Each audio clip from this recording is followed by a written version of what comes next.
Only time? Hello and welcome to the Point in Progress podcast, episode 26. Your one-stop shop for news, recommendations, and spicy takes. Join 5 friends across 3 time zones and 2 countries every week as we discuss all things that we love while still thinking critically of them. Welcome, everybody, to another episode of the Point in Progress podcast. It's been just shenanigans in the last little 30 minutes or so. Yeah. I like Enya. She's great. She did. The Fun people fact, listening to the she podcast don't know what the fuck you're talking about. Yeah, I don't know who the fuck. I don't even know what the fuck you're talking about. She did the first song for Lord of the Rings, the movie. Really? Yeah, she did maybe. So on segment 1, the checkpoint. One thing. Oh, before we even get to that, I want to introduce everybody that's here. Sly, how are you doing? I quit. I'm already done with it. We're getting me quitting real early this show, but we're only an hour and a half late. Lock it in. It's been nothing but shenanigans. Yes. Oh, boy. Well, this is the fun of it. This is the shenanigans. These are the hot takes. These are like, let's go. Fucking Frank woke me up, and I'm happy. Thank you so much, Frank. I'm so awake. You're welcome. You're welcome. Fee, how you doing? Well, I'm doing good, other than just the overwhelming confusion that no one, like half of our podcast doesn't know who Anya is. I'm very concerned. How do you Is not it know who Anya or Enya is? Enya? Because Enya. I listen to Yeah, music. Enya. I saw the one joke in Shaun of the Dead Real where you music. threw What do you mean Anya. you listen to music? I listen to real music. What? I'm trying to figure out who's the Anya fans. Okay, I can see Fee, definitely. Sly, definitely. I don't give a fuck Harv about is just Enya. like- Frank's on something today. He will fucking challenge you on everything. I okay. To be fair, that was okay. So I love no the way to be right about before the audience here. I'm gonna teach you a quick lesson here. This is the Frank lesson. This is the public service announcement. also we have Frank. Hello, it's me. Don't take the bait. Yeah, Obviously. don't take the bait. I just don't take the bait on the internet. That was obvious bait, and look who took it. It was easy. Anyway, continue. I like 4 songs of Anya, or Enya. So I don't like listen to her religiously or anything like that. Like I just I don't think anybody does. Yeah, I mean, probably nobody does. If I'm being completely honest. There's a Okay, reason sorry, why they Fee. threw that disc in Shaun of the Dead. He's That's all I'm real saying. upset. Fee is gobbling this bait up. I mean, I guess her music is really good if you get yourself a bubble bath, you get some candles. I guess her music's am really a- good if you're like, You're chill. It's a chill thing. I am a child, like specifically, who grew up with an older mother in the 90s. Are you shocked that I fucking am obsessed with Enya? The answer is no, because is it I listen Anya to- or Enya? It's Enya, and Anyway, I okay. Here's the thing. I love about the- Enya. I love wouldn't ever like coming from both choose sides. to listen to it, but whenever it's on, I'm like, oh, it's Enya. It's great, but it's not something I voluntarily put on. Yeah, I but is feel- Enya Mariah Carey? Ooh. No, separate. Okay. Those are separate. Those are as far as I know. No. So I mean, if I it's mean, not some Mariah people Carey, say why do I people care? say that Enya was the Mariah Carey of 1980. Nobody Who says that? Nobody Okay. says I've never heard that Mario, phrase how are ever. you doing? I'm fine. I'm about to drop fucking MagiCard references all throughout this podcast. Really? Let's. Oh man! I'm gonna start I'll with pull that up straight receipts. Black Lotus. I'll pull it up receipts. Oh, such a good time. Doing well. Happy to be here. We're gonna have a lot to talk about today. We have things to talk about today. got a But it's gonna be a packed good episode. It's checkpoint. gonna be yeah, for a checkpoint, that's packed. I think that's gonna be a really big bulk of our thing because we haven't done a podcast in a week. We missed a week. Or I guess we missed a week, so it's been 2 weeks since the last time we made a podcast. But little housekeeping. Mario and Frank are back. That's one of the reasons. Also, Sly was out of town. Fee's camping trip was canceled, or whatever it was. Alright, Was it a camping trip? That's what it was. No, it was wasn't. not. He keeps on Good calling camp. it a camping trip. No, it was a board game event where the guy who owns the board game cafe in downtown Halifax invites a bunch of people, and it got canceled. because due to dumbasses, and I'm straight up gonna say it. I'm Yeah. calling your asses out. These dumbasses decided to have a huge gathering in northern Nova Scotia, and half of them were vaccinated, and no one was wearing masks, and a bunch of people got COVID. And so we didn't hit the 75% that we were supposed to, and they decided to delay our fifth, like, phase 5. And so, due to safety reasons, we decided to now it's moved to November in the most busy week of November, or like the busiest weekend I'm gonna have of the entire year, because it's a bunch of things happening at once. So Yeah. All right. Yeah. Sorry, guys. I am just Fun times. just putting a couple things. But yeah, so yeah, Mario and Frank are back from their Riot Fest, which is probably the most exciting thing that probably happened to all of us that week. Yeah, that we'll talk. weekend. We'll probably talk about that later. I yeah. wrote that in there before, but yeah, we'll talk about that later. Yeah, they're But on another note, we just recorded the newest episode of Fantasy in Progress, which will be up tomorrow. It was supposed to be up today, but my work just took over today, and I could not render it out. So it'll be up tomorrow morning. We talk about the new job changes. We talk about the live letter. We condensed the 7-hour live letter into an hour and a half. So I mean, You I guys feel did a really pretty good proud of job at it. I feel. I basically got the gist of it pretty quick. Yeah. And then we had Sly Mario with a Nerd a Day reactions for the direct that just went by a couple of days ago. yesterday. Yesterday was it yesterday? It was yesterday. That was It a feels like great forever stream. ago. Yeah, That it was looked a like great a stream. We lot had of a cool blast. games. Yeah, it looked like a lot of cool games, and a lot like it seemed like it was a fun time. So that's on YouTube right now as well, so you can watch that on our channel. And then Fee is also streaming this Sunday for Tome. yeah, continuing the stream that I started. Was it? It Yeah, wasn't it was yesterday. yesterday, I thought, or 2 days ago. No, it was the 2 night days ago. before. It was Yeah, 2 days ago. Holy Time, flat moly. circle. But yeah, I've been playing Tome. Thank you once again to Pop Agenda for the code. I've been playing that.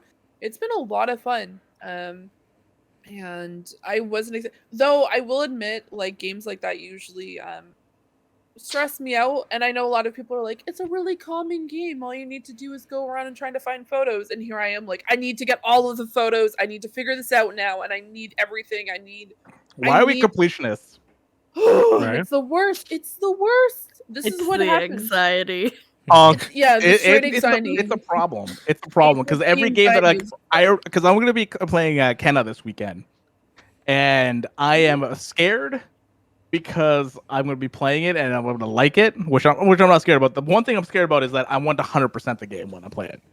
Yeah, That's going to be a problem. Sounds doable for the most part too. Yeah. It doesn't seem like that big of a undertaking, which is fine. And then I still have Tales of Arise, which I'm like 5 hours in right now. But we'll get to that when we get down to what we've been playing. On that note, so Fee, you've been playing Tome. What else have you been playing? I've been playing a game on Stadia called Murder by Numbers. I'm still playing it. I'm on the second case. Someone else died, guys. It's very concerning. Oh boy. In a game called Murder by Numbers? Who would have thought? Who would have thought? No, I highly recommend it. I really enjoy it when I do get the chance to. It's mostly I've been playing Final Fantasy when I can, or I'm now going into my like fall list of like shows to watch. So I'm currently rewatching Gilmore Girls, I guess, for the first time in like 5 years, and it is a little eye-opening as someone at a different age group, because now I'm closer to Lorelai's age than I am Rory's age, and I'm like, man, this is a whole different experience, and I do not have many nice things to say. I love that because I felt the same way when I have a series of movies I love, and I'm in the middle chapter of the movie where I'm like, oh fuck, now I'm in 30s age, and I'm like, shit, I don't want to be here.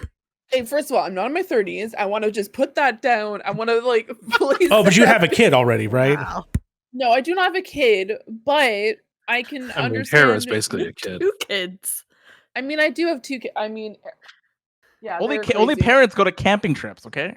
Oh my god. But no, I've just been doing that. I know for a fact I've played another game in the past week or two, and it's just mind blank. But yeah, I've been playing mostly board games, because even though the event thing I was going to go to last weekend got canceled. Not canceled, they got moved. I played a bunch of new board games, which were awesome. One was Horrified. It's literally like you take the just the break like the outline of a regular like old not new age horror, but like Dracula and the like creature of the lagoon, like Blue Lagoon and stuff like that. And those are actually the creatures that you're fighting against as you're trying to save this Ooh. town. And it's a lot of fun. Would highly recommend it. It's sold out everywhere because it's an incredibly it's super popular. Um I never heard of it before, and now I'm like, I want this. And then oh my gosh. It's like Slay Here to Slay, that's what it's called.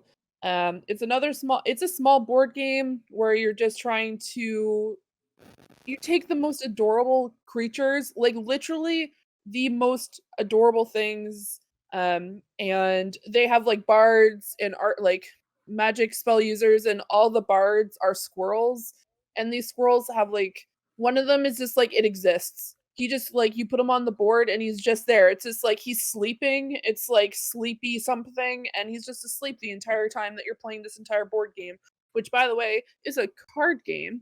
Oh yeah, and I've been playing another card game called Keyforge, which is actually made by some of the people who originally made Magic the Gathering, because they wanted to find something that was more like economically friendly for people. So instead of having to go out and search for packs of cards or like a specific card for $100, you get a pack. You just buy one and that's your deck. You cannot add Mhm. to it, you cannot make any changes to it. And the whole premise of the game is there's these like celestial beings trying to collect amber to be able to power their planet. And so you might get a character that's called like Nira of the Depths, or like Soul Keeper of the Realm, and that's the name of the character. You have three different symbols. There's like logos and stuff, and those represent three of the parties that you might be taking on your mission. And then that's the card game. That's it. You don't have to add to the deck. You don't like they're about $15 a pack. Yeah. And I wish they would come into an online status. Like you could just buy it and then you can do that currently, but there's no like official website, and I think it would be a really cool app. Because there's even like websites that you can go to and register your deck for competitions. Because fun fact, I won my local competition, like championship, the first time it was released. It was a lot of fun. Also, when they first printed the first editions, and I know this sounds really silly, they use automatic generators for the names. Mhm. It was not filtered the first time that they made the first editions, Rip. so you can Love find that. $100 to $300 decks that are not they're not technically like street or like well street Street legal, legal. or like they're not like actual like Competition legal. they're not competition legal, because they have bitch, ass, and a bunch Hell of yeah, other words dude. you shouldn't be using. But they I like sell this game really high. already. It's a really fun time. Yeah, I you've talked really about want this to check it before. out because I remember you talking about it not having an online service. That's what's kind of deterring a lot of people from playing like it like crazy. It's just because like there's no real way for people to play online and stuff like that. And if you can't play online right now, obviously during the times we live in, it's kind of hard to really get some games going. Yeah. Sai, you were gonna say something? yeah, I just really want to check this out because I really enjoy the idea of playing Magic. I Mhm. played it a ton in high school and college, Yeah. but I don't want to give Wizards of the Coast any money because they're real shitty. So if it's kind of similar setup, I would definitely want to check it out from a different company. Yeah, absolutely. And you don't need to worry about like planes or like area, like you don't have to have lands down to be able to play certain cards. It's just a Mhm. matter of like, does your card meet the requirement that might like there are like high-end cards that might be like you need to have like this amount of Bromnir, which is a specific group on the board, or like you need to have like a like you might have to give up one of your cards to take out their entire like wave of people. Like, it really depends. There's, like, cards that they just constantly were creating. They did have to put it on hold for a little bit with their new line because of COVID, which is really unfortunate. But no, would highly recommend it. Board games are great, guys. Definitely should check it out. I know we talk about video games a lot. And I know I say this as someone who like goes on like stints of just like not playing board games at all, which I should, because if you may notice in the background, these are all board games. But yeah, and card games are great, guys. Card game deck builders, card Fucking games. love Sure, card games. I'm sure they are. I'm sure they are. It's just, you know, people don't put their money where their mouth is, you know? I will start pulling out. I know you Jason will, Cole- Fee, because you're a card. You put the cards on the table. I've seen you physically Also, do it. I just want to let you know. Do you know what a deck? You know what video game's a deck builder? Which one? Loop Hero. And I'm out. Let's continue. Just saying. Yeah, you're right. Yeah, it is a deck builder. It's a deck builder. Let's Mhm. continue. For context for the audience, Frank baited us earlier about card games. Oh, yeah. I'm over it. I'm ready to move Yeah.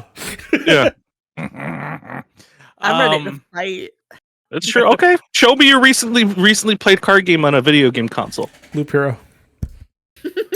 Okay. Or what's your other deck builder? Because I'm looking at your Xbox right now. Your last Open up my Switch. your last played was 3 years ago, and it was Uno Mario. We played on PC together. Bam! I'm literally in the middle of a card game on my Switch.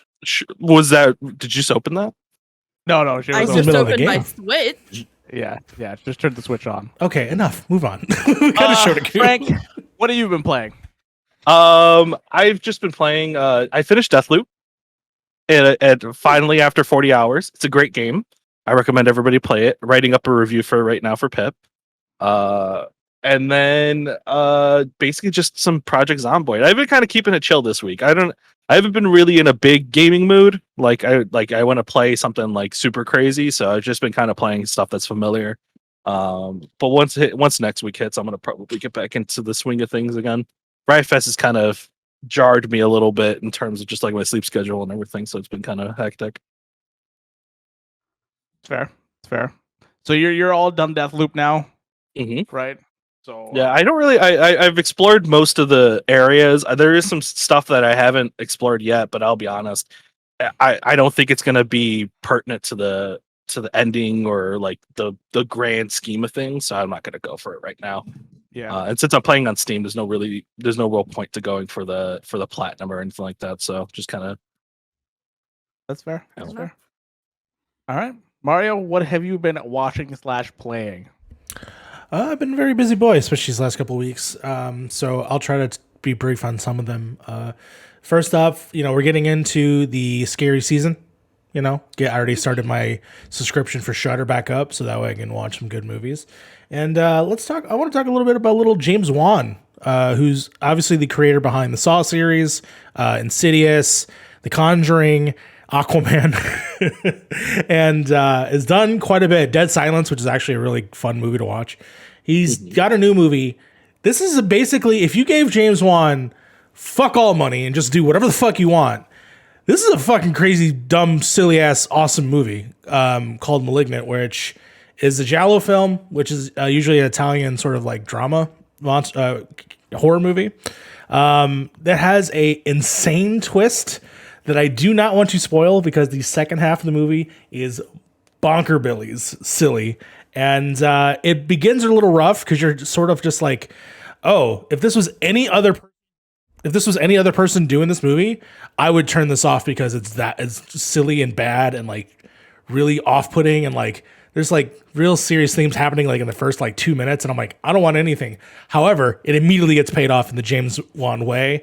And I think it rewards you for continuing to watch all the way through to the end of the film. It's on HBO Max. It is available at the movie theaters if you do want to go see it. But check out James Wan's Malignant. He wrote it with his wife, and it is a blasty blast. So I definitely recommend checking that out. Got a little bit in my anime, and I watched Star Wars Visions. I watched all of it. I'm gonna rewatch it in Japanese. For that. Yeah. So I adore this. This is incredible. It's about, I believe, 9 episodes. They're all in variant length between like 14 minutes to The 7. entire thing is out? Entire thing is out. I watched them all because they're Interesting. 14 to like 17 minutes. It has a very impressive voice cast for American actors, but also has an impressive cast for Japanese actors as well.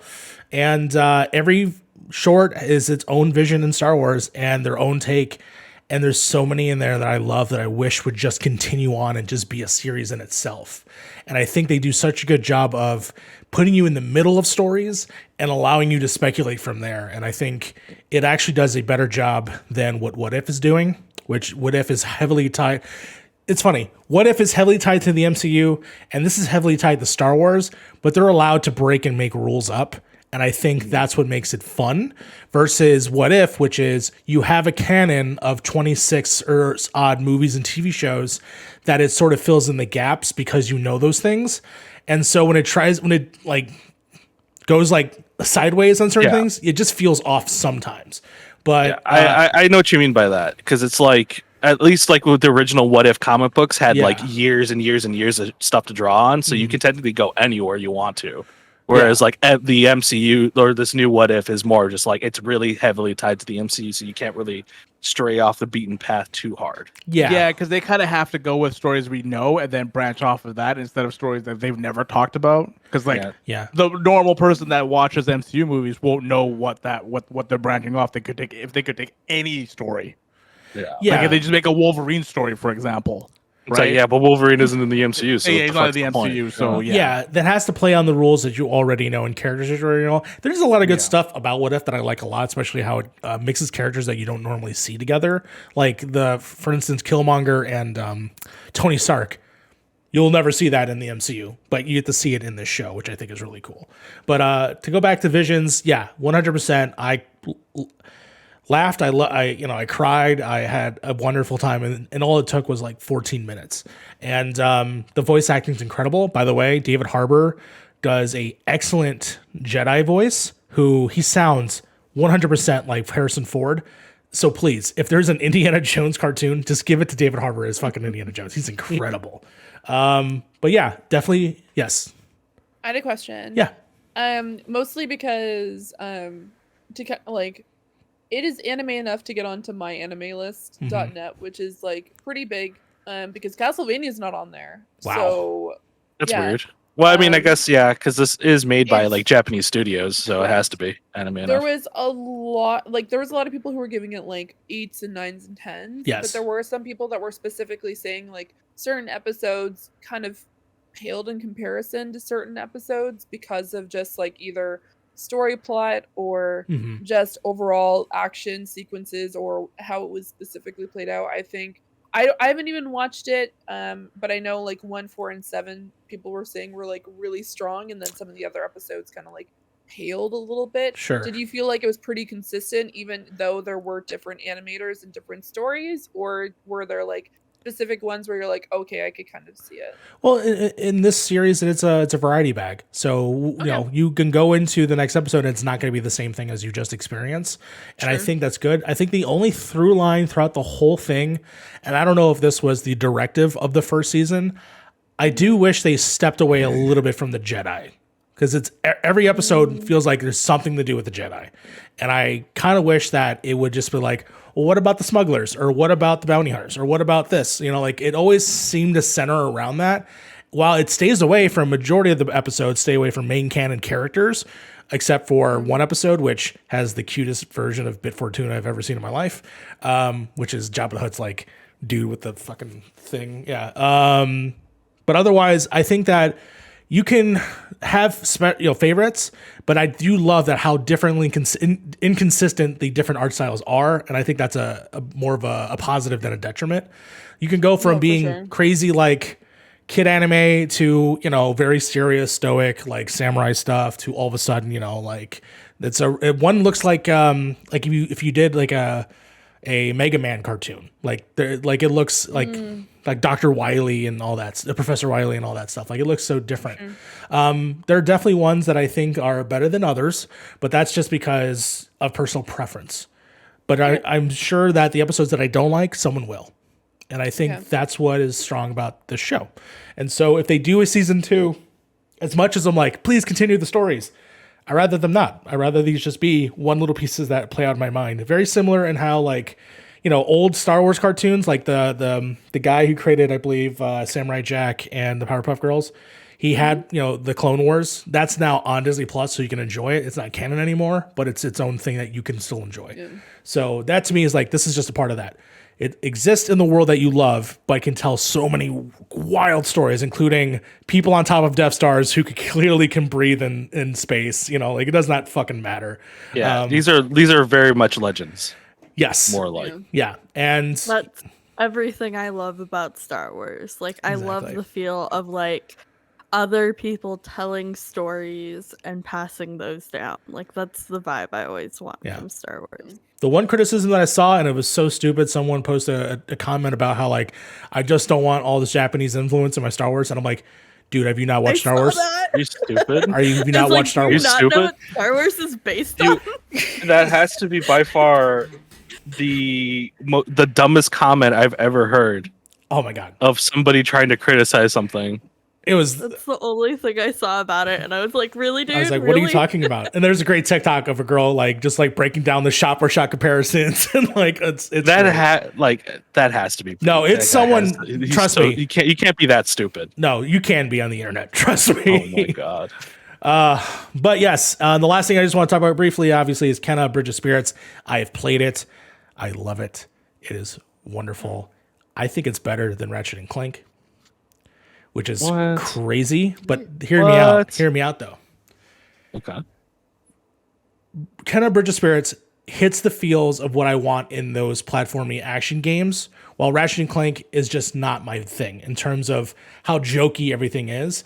This definitely feels like a How to Train Your Dragon type of story, where it is poignant, it is feelings. It's literally about a person sending spirits on their way. And actually, these are people. These have stories and lives, and terrible things have happened to them. And this is them finally you bringing them to peace. Granted, you're fighting them when they turn into, twisted versions of themselves. But at the same time, just the way that the presentation and the music and the swelling, it's just a rather thing that I enjoy more. Is Ratchet and Clank a technical marvel? Absolutely. Is there so many things you can do in Ratchet and Clank? Absolutely. But to me, this world, this story, the way that they're presenting it, to me just fits more in my line of how I enjoy these games. So that's why. What I'm hearing you say is that Kenna Bridge of Spirits is How to Train Your Dragon meets Spiritfarer. Yes. And that's incredible. Yes. I need this in my life. It is $39.99. It's on the cheaper side. It's like a 15 for this 20-hour experience if you do all the collectibles and stuff like that. I'm midway through it, and I'm having a blast. I cannot wait to see the ending of the story, and then obviously for this team to either get eaten up by Sony and release more Kenna games, because I think this aesthetic is great, and I want more games like this. So that's what I've been doing. Hell yeah. Yeah, I'm excited to jump into it this weekend. I'm excited. I cannot wait. Sly, what have you been reading? Because it looks like you haven't been playing, you've been reading. Yeah, so my consoles are still packed, so I haven't really been able to play anything, with the exception of my Switch. Before I talk about what I've been reading, because I'm really excited about it, I do want to circle back to our what if conversation. If you want to know my extensive feelings on what if, I have some lovely friends who do a weekly live show. They're currently live right now. But if you go to the Stark Radio YouTube channel, you can watch all the playbacks, and you can see it's producer Liz and Alexis Blake reads comics on TikTok. They do this every week, and it's really awesome. And I'm always in the comments for as much of it as I can be. So if you want to know my what if feelings, go check out that show, because you'll see all of my wild comments about what if. But yes, I have been reading a lot of comics this past week, and also a lot of Percy Jackson.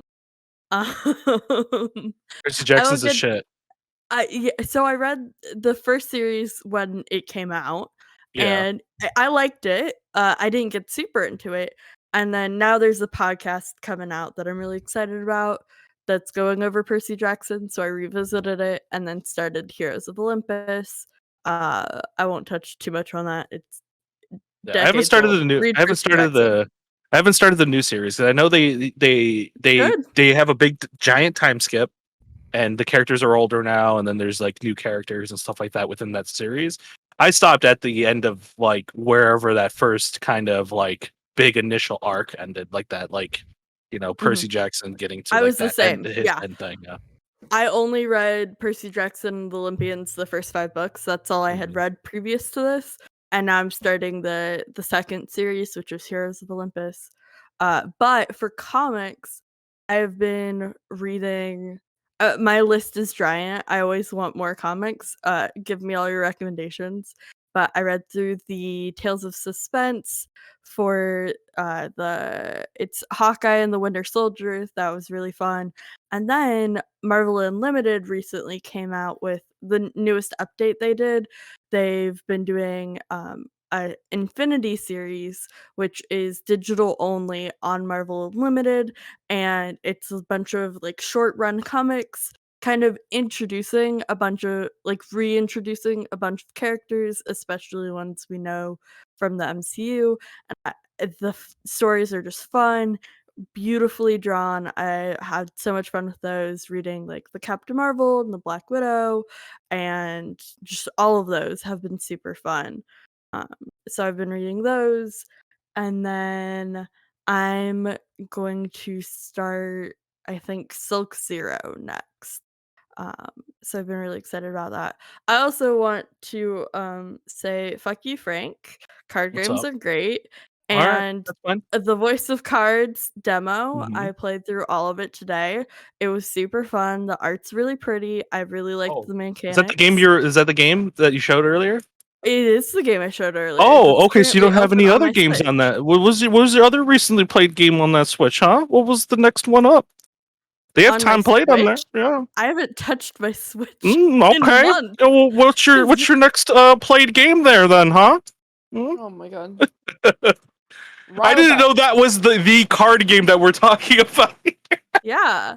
You're talking shit about this card game. I played through all of it this morning for the demo. It was really great. I had a blast. That specific one, okay. It's very pretty. I've played a lot of other card games in my life, my dude. Oh my goodness. I'm just saying recently, but yeah. Recently, Magic the Gathering. A bunch of All right, where's your magic cards? Let's pull them out right now. We'll have a batch right now. Enough. We'll have it right now. You want to know where my magic cards are? They were burnt to a crisp by like all of the rest of my worldly possessions. You knew that was gonna happen. And I didn't know that. So let's move on. All right. For me, I've been playing some Final Fantasy, just trying to catch up on some stuff. And then I started Tales of Arise as well. So that's the new Tales game that just came out recently. It's a good... Right now, I can't really say anything. I'm only about 5 hours into it. So I can't really say what I kind of think about it yet, because Tales games are usually around 40 hours. 45 hours is usually like their time. That's how long they are. I think this one's on the shorter side. I think this one's like 25 to 30 hours. Mm-hmm. But I don't know yet. The one thing that kind of bums me out is that they took multiplayer out of this game, which I'm very surprised about, because usually there is a 2-player co-op thing for every like battle and battle scenario and stuff like that. But so far, the dialogue is Tales. The game looks like Tales. The game plays like Tales. It's got a really, really cool combat system. It's got a really good combo system as well with your other characters. And yeah, I'm enjoying it so far. So far, so good. But again, I'm only 5 hours in, so I'm not 100% sure where this is going to go. I'm going to be playing it mostly off stream and just kind of like grinding it out and just going through the story and stuff like that. But yeah, I'm excited to delve more deep into it. I don't know if anybody else has played any Tales games here. Because they're very anime. Anime games. I want to. I know Alex O'Neill has talked about them to death, but there's now so many of them that I'm like, is this the one I jump into? I guess so. That's the good thing about Tales. They're not connected at all. Yeah. They're like a Final Fantasy game or like any of those kind of games where you don't need to play the original, like the ones back, to play the new ones, right? So they're a good game. They're a good game. If you want that time investment. Again, asking somebody to play 30 to 35 hours for a game, that's a big investment, Oh yeah. right? For the base game itself. Oh, No, that's not even going for like ultimate weapons and all that kind of stuff too. So Or even like side quests or anything. yeah, exactly. Yeah. Exactly. They're at least getting at least 100 hours out of games like that, you know. Yeah. This is through and through a Tales game. Mhm. Through and through a Tales game. But on that note, let's go to the news. So this is gonna be a Frank, Mario, Sly joint, or the three of you guys, the two. I don't know how this is working, but I'm gonna send it to Frank and take. Well, it's actually Mario and Sly for the first one. Okay, Mario and Sly. Yeah, so we live reacted to the Nintendo Direct. Definitely check out our video of that. But we just wanted to talk about some of the announcements, get, y'all's opinions on everything. Starting off strong, Kirby. Does anybody care about Kirby? Yeah, It's that's fine. actually really cool. Alright. They have a 3D Okay. platformer for Kirby. I think this is the first time they've Frank's ever excited about really. Kirby. Well, I mean, it's pretty big because this is the first time Kirby's ever been in a 3D platformer like this. Yeah, Like- it looks rough. It looks rough, but I mean, What is it looks like a new direction for that kind of franchise. Yeah, you because they've know? always been side scrollers, right? They've always been kind of these weird little side scroller games, or even like I think there was even like a 5D or something like that. yeah, like a 2.5D thing, but they've never really gone full like Yeah, Super Mario most- 3D platformer Most of the type time, deal. they've always been on the handheld side of it too, Mhm. right? Yep. I guess Switch kind there's of is the- a hand. The They Woolly have, World like- one, or not Woolly World, but the Yeah. string one. Yeah, You know. but like I don't think we've had a like mainline one since like I don't know. Yeah, now that you think about it, I don't really. Yeah. I mean, I can't really think of one. the first hot take, obviously, when we talked about it on the stream was, oh shit, another Kirby game, because every year there's a Kirby game. Now, granted, this is different. The first thing I also saw on the internet, and it was the first thing I think I also said on the stream, was this is Last of Us. I swear to God, I saw a picture of somebody going like Last of Us vibes. It was just the picture of the mall. The mall, which and is like that's and the picture of a mall. I'm like, okay, is a mall now Last of Us? No, I mean desecrated the area. Like it looked like the Seattle area in Last of Us 2.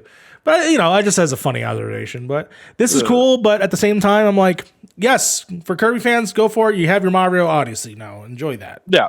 I think it's really cool that they're finally starting to like take more of these franchises that they currently have and just start throwing them into like different, try something new with them. You know what I mean? I imagine Kirby probably sells well no matter what, but let them try something new. You know what I mean? I think that's kind of cool. No, Yeah, I'm happy. I'm happy they're doing something new with it. Never gonna play this game. Yeah, I'm I'm not not a gonna- Kirby fan. So I'm not but a Kirby fan either. but- Again, if you're making a franchise, put a different twist on it. Yeah. And just don't keep releasing the same thing over and over. yeah, try That's the way something to new. go. You know what I mean? All right. Next, we saw a release date for Project Triangle Strategy. I think I remember Fee. You seemed pretty excited about this, right? Yes, I definitely am. So is Harv. I'm Yeah. so this is Final Fantasy Tactics. Give me Yep. more Final Fantasy Tactics. It's not That's what I want. exactly tactics, but I'll give it to you that. This is pretty much Tactics in a new art style. Where's the elevation? The elevation of all the different areas. That's I'm just being They have elevation. It looked very minimal as far as I'm concerned. But just continue. I mean, you You go, fam. You go. sure, fam. You go, sure, fam. You go, sure. fam. If Mario, you can let get a people remake be of excited. if you can get like this art style with Tactics, like remake Tactics in this art style, I would love that so much. Give me that game. But again, this game looks awesome. I love these kind of games where it's turn-based. It is trying to figure out what kind of strategy you want to do to take out the enemy. It looks like the story is weird, batshit crazy, which is just the Square Enix game again. Yeah. In a nutshell. And yeah, I'm excited for it. Fee? Yeah. Yeah, no, I agree. Oh my goodness, I was just trying to remember the name of the game that Octopath Traveler. No. It's a turn-based game. It has a dog in it. Like a golden retriever is one of your like commanders, and I'm trying to remember the name of it. Valkyria Chronicles. No. Oh, Valkyria. that's Sorry. what I thought too. Well, Valkyria Chronicles is a good one. Oh goodness, I'm gonna have to think of it. Dog Lieutenant? game. Undertale. Turn-based. No, it's like War something, and I'm trying to remember the name of it. And once I remember, Warmind. Warmonger. No. Wargroove. Wargroove. There we go. War groove. War. What is it good for? War. Oh my goodness. Grooving, apparently. Yeah, but no, it's I really enjoy turn-based games, and so I'm really excited about this. Also, kind of like the art style overall. So I'm pretty pumped to see how this game plays. And you said it comes out in 2022, so that goes March. March March 4th. 4th, 2022. Yeah. March seems to be a bumping month next year. It's a Switch exclusive, I think, too. So Yeah, I Yeah. think For now. it is a Switch exclusive, isn't it? For now. yeah, it'll probably come out on Steam. Did Octopath Yeah. ever Yeah, get re-released? It's on Game Pass. Okay. Yeah, it's on Game Pass. Yeah. This is the game that Mario would love to play, but does not. That's what happened with Octopath. Octopath, like the thing about Octopath is it was a good game. The story was just bad. Nah. I don't know what they were doing with that Yeah. story. I But you have wasn't a fan of 8 the story. stories. Yeah, you have 8 different adventures that are disjointed from each other. That I don't doesn't know sound what fun. Yeah, I don't know what you were thinking because you could do them in any order, which is the problem. Because then you do stories in different orders. They don't connect to each other then. At that Or you point. just do the best one and just finish the game. There you go. Best one out of all of to them. finish the game, you have to do all 8. You have to do all 8. Yeah, but like obviously they're not that long. But like again, they're not all connected, which sucks. Yeah. Okay, next up we had the Castlevania Advanced Collection, which was released. So announced and release, always fun. Yeah, Hype. announced and released the same day.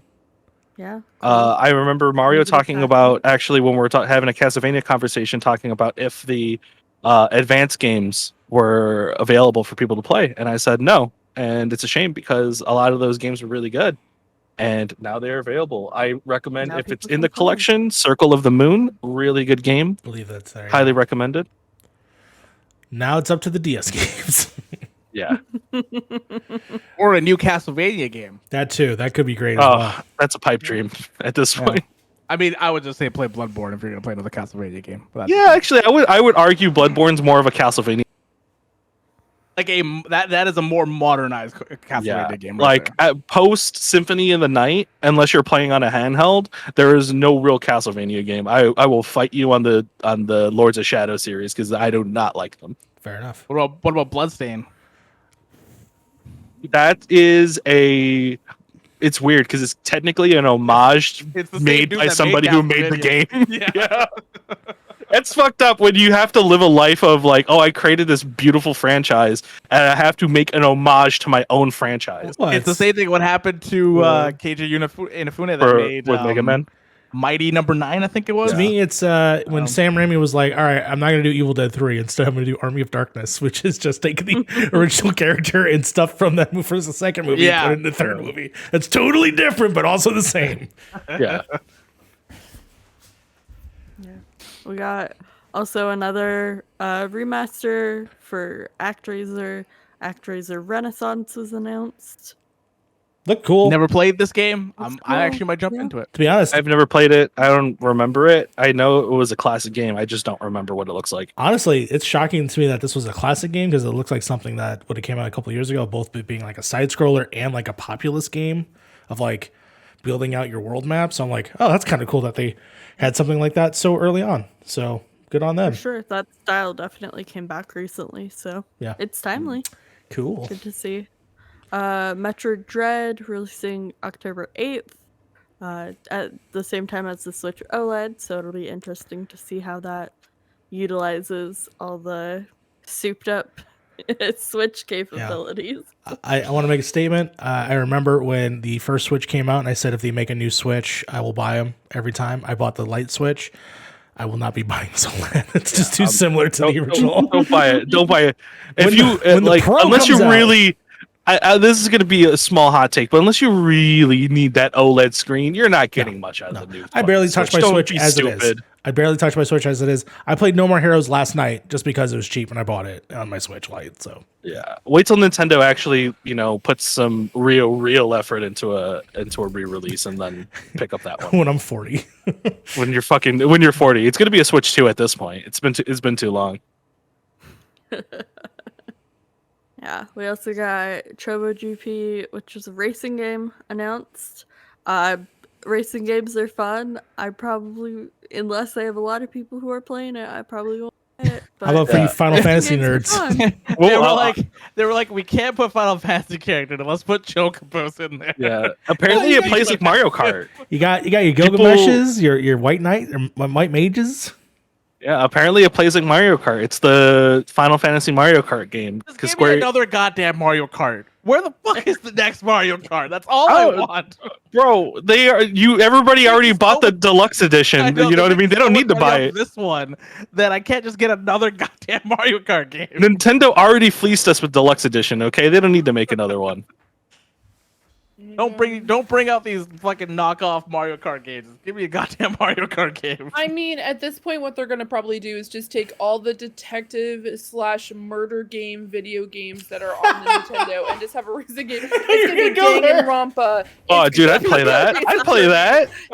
Ace Attorney, fucking. It's gonna be All like the one. murders. All the murder ones. Professor like there's Layton. one that's like it's like the one room or whatever. That one where it's just like Saw meets Danganronpa. Oh, I know what you're talking about too, Yeah. man. Fuck, what is it called? I don't know what it's called, but it's just all these characters. If you don't win, you die. My Like that's God. the premise of this game. Corpse Party, I think it was called. Oh man. Corpse Party is one of them. There's others. There's multiples Yeah. on this list. Literature but Club, yeah. whatever the hell that game's called. Yeah, there's like a bunch of them, but we all know that there's that genre in the actual Nintendo store right now, like the Switch store, that's just murder party like actual murder games. So that's gonna be the next racing game. Already called it. Can't wait for E3 2024 when they announce it. I already called it. Already. Oh, yeah. locked You that already in. put the It's points happening. down. Yeah, Already- no, you've Let's already get put Let's that get the E3 2024 spreadsheet out and let's put it down for free right You've now. already put that energy out there. It's happening. Somebody's working on it right now. Somebody's literally jumped off the stream and said, "You know what? Let's start." I mean, coding this shit right now. I've already pitched it to Nintendo. I already got my millions. I don't know what you Son guys are of a talking bitch. about. Son of a Son of a bitch. bitch. I'm coming up with all sorts of good ideas today. God. My uncle works at Nintendo. Yes. Sounds. Always. My dad works at Nintendo. All right, I got two more things before I toss it to Mario. We got Disco Elysium Final Cut hitting the Switch October 12th. Yeah. If you haven't played Disco Elysium at this point, because it's not on the Switch, it's now on the Switch. So Yeah. I guess go play it. I'm scared of this game. I'm legit scared to play this game. Why? It I looks mean, so dense that Oh, I God. just don't think I would ever. I've have been always time wanting to play it. I look at it on my list and I'm like You one of have the these days- same fear. I can see it in your eyes, Fee. I can I- see it in your eyes. I own That this is too game dense. too, and I don't know. I just, for some reason, I just can't hit play on it. Like, I mean, I know it's good. It has people. Yeah. It has voice actors that I actually want to listen to. My And And everything's it's pretty weird. much voice acted in the game too. Yeah, and it's just weird. It's just like every time I'm like, you know what, maybe I should try out Disco Elysium. Finally, I'm just like, let's play some. My fear Yeah. about this game is the Switch sounds like the perfect place to play it because it's just like put down and you do whatever. However, it's a lot of reading and the Switch is small. And I'm afraid that the touch Honestly, will not be. Yeah. I will say it again. I will say it 100 times over again. That game looks rough on the Switch. Hmm. It looks a lot better on PC or on console. Wait. That game Yeah. really does. Oh, look in terms of rough the on Switch. graphics? I'm Yeah, sure. fidelity. One of these days, guys, I'm gonna play this on PiP because I'm going to do it. I'm just Looks gonna play cool. Disco It looks like a cool Elysium. game. Oh, it looks hella cool. And we can all sit in and do different voices for these characters. I'm all for It's it. fully voice because acted there's It's fully voice acted. fully Fully voice voice acted now. Then why are we worried about? I mean, Right. still. No. I mean, It's, like, it's just a lot. The game's a lot. I don't How know. many It's just hours something. is Disco- It's only something- 20 hours. Oh no, I mean, that's I mean, like the the game average itself is playtime. Yeah, but Yeah. like, that's if you mainline it. Yeah. Let's be honest, Okay. you never mainline anything. Yeah, it's gonna be Hey, like Fee, a can you 40-hour mainline game. a easy. thumbnail for me? Yeah, Like 3 days later, she went on like 7 Fee, the different video side has to quests. come out! Trying to, she went through 7 different side quests on the fucking trying to do this and do that. I love roasted Fee. Anyways, All right, and then last thing I'm going to talk about is the freaking card game we've been yelling about all episode. yeah. Voice of Cards. We got a look at it. The trailer looked great. They also had a free demo. I played through it, all of it today. I could not put it down. The art is gorgeous. I really enjoyed the mechanics. It looked great. I had a blast. Card games are awesome. Everybody go check it out. But you put beautiful. Yoko Taro on anything really, and people are gonna go buy it. This is where I wonder. I really, because I didn't watch the thing for this. I'm trolling you people, but Yes. Watch the trailer. I don't like card games. Like online card game, I prefer physical card games. If I'm gonna play a card game, I want to play it with actual physical cards. It's just this is a story game. That's why personally I don't ever play like Magic the Gathering online, because those games are really good. I mean, I heard the Yu-Gi-Oh games also really good. It's just for some reason I can't. My brain doesn't feel the same. It's not a normal card game. It's an RPG. Yeah, it's not just. That's where I was actually trying to bring up was like when I wrote the notes, the notes for that game said, and that's why I didn't put Yoko Taro in it, was Yoko Taro is working on an RPG and then a comma, Square Enix is working on a card game. So it sounded like Yoko Taro was working on something else, and Square Enix is working on a card game. It's this project, because in the actual trailer, they were like, they pointed out specifically from the mind of Yoko Taro. I was like, oh, I'm interested because the music that they played in the trailer also was very Near-like, and I was like, now you got my goddamn attention. And I remember I plugged in my Switch to play this game, and I didn't download it yet. How does the RPG element roll into a card game? Okay, so what happens is it's a bunch of cards, and you have to select a specific card, and when you flip it, it gives a specific option. Like, I know you don't know this particular board game, but it plays like a board game called Escape of the Dark Castle, which, if you guys have the opportunity to look it up, it's a fucking creepy board game. It's really dark. Isn't that the game we all played together though? No, this is a black and white board game I've only played once. And like, you could like flip a card and you're fucking roasted. Like, your entire team's dead because like you ended up like poisoning each other, like etc. etc. The art style is like actually like quite medieval in a way, because it is everything's black and white, but it has that almost like pre-Renaissance, like just like the midst between like medieval to almost Renaissance, kind of like that kind, that sketched kind of look you see in the books. So it has kind of like Darkest Dungeon almost. A little bit, but this almost like, from what I at least got from the trailer, and you can correct me if I'm wrong, Sly, but it almost has a vibe of like Hand of Fate, where you select a card and it says like you've gone into a swamp, and then you have to like deal with that particular swamp, or like actions towards the actual swamp itself. So it's not just a card game. There's actual like gameplay elements to it. Yeah. So basically, the map is completely made up of cards. Yeah. And so as you're traveling through, they'll flip over and you see different terrain, and you get like enemy encounters, and then the encounters are like a typical like card game where you have like, this character is going to use this card to deal this damage, etc., etc.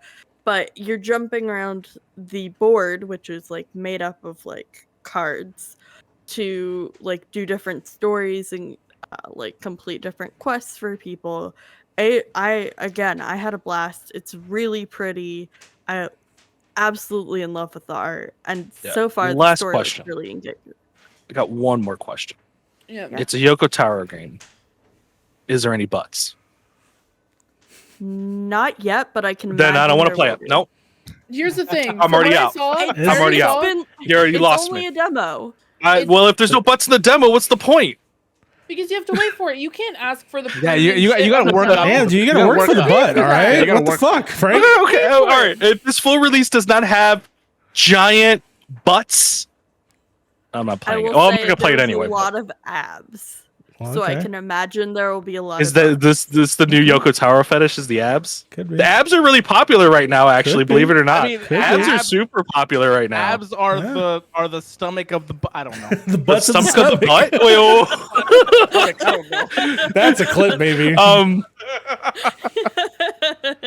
Well, I'm excited to play that card game. Well, Mario, will you take it away with the big old news? Yeah, these are the ones hype moments. Frank, I have to give you some props here. I like the way that you outlined the list of news, because this is the block that I am so excited for. I kind of listed from like biggest to Bayonetta is alive, baby, and it is coming back, releasing in 2022. I can't That believe shit is not coming out in 2022. we got gameplay. It looks like it's almost. It looks pretty much ran there. at a decent frame rate. Yeah. It's coming to the Switch. You know what? I'm all for it. I love the first one. I'm still in the middle of the second one, so I have time to finally beat this. Remember to wear gloves while you're playing your Switch because that's just gonna get hot as fuck. Fuck yeah, dog. Yeah, as fuck. It's gonna be hot as fuck. That controller drift's gonna hit you pretty hard with all those combos. Just saying. If you have not played a Bayonetta game, it of course is very similar to a Devil May Cry game. It's a platinum game, of course. You play as a big old witch that controls spells with her hair, and she has guns for heals, and it's awesome. She fights the demons and she fights the angels. I was watching this. Technically- So I've never played a Bayonetta game in my life. I was watching this, and I was going through it, and I was like, I still don't want to play a Bayonetta. Oh man, Yeah, I don't. So I've noticed, I don't know what Harv, it is about you it. tend to shy away from the campiness of these games.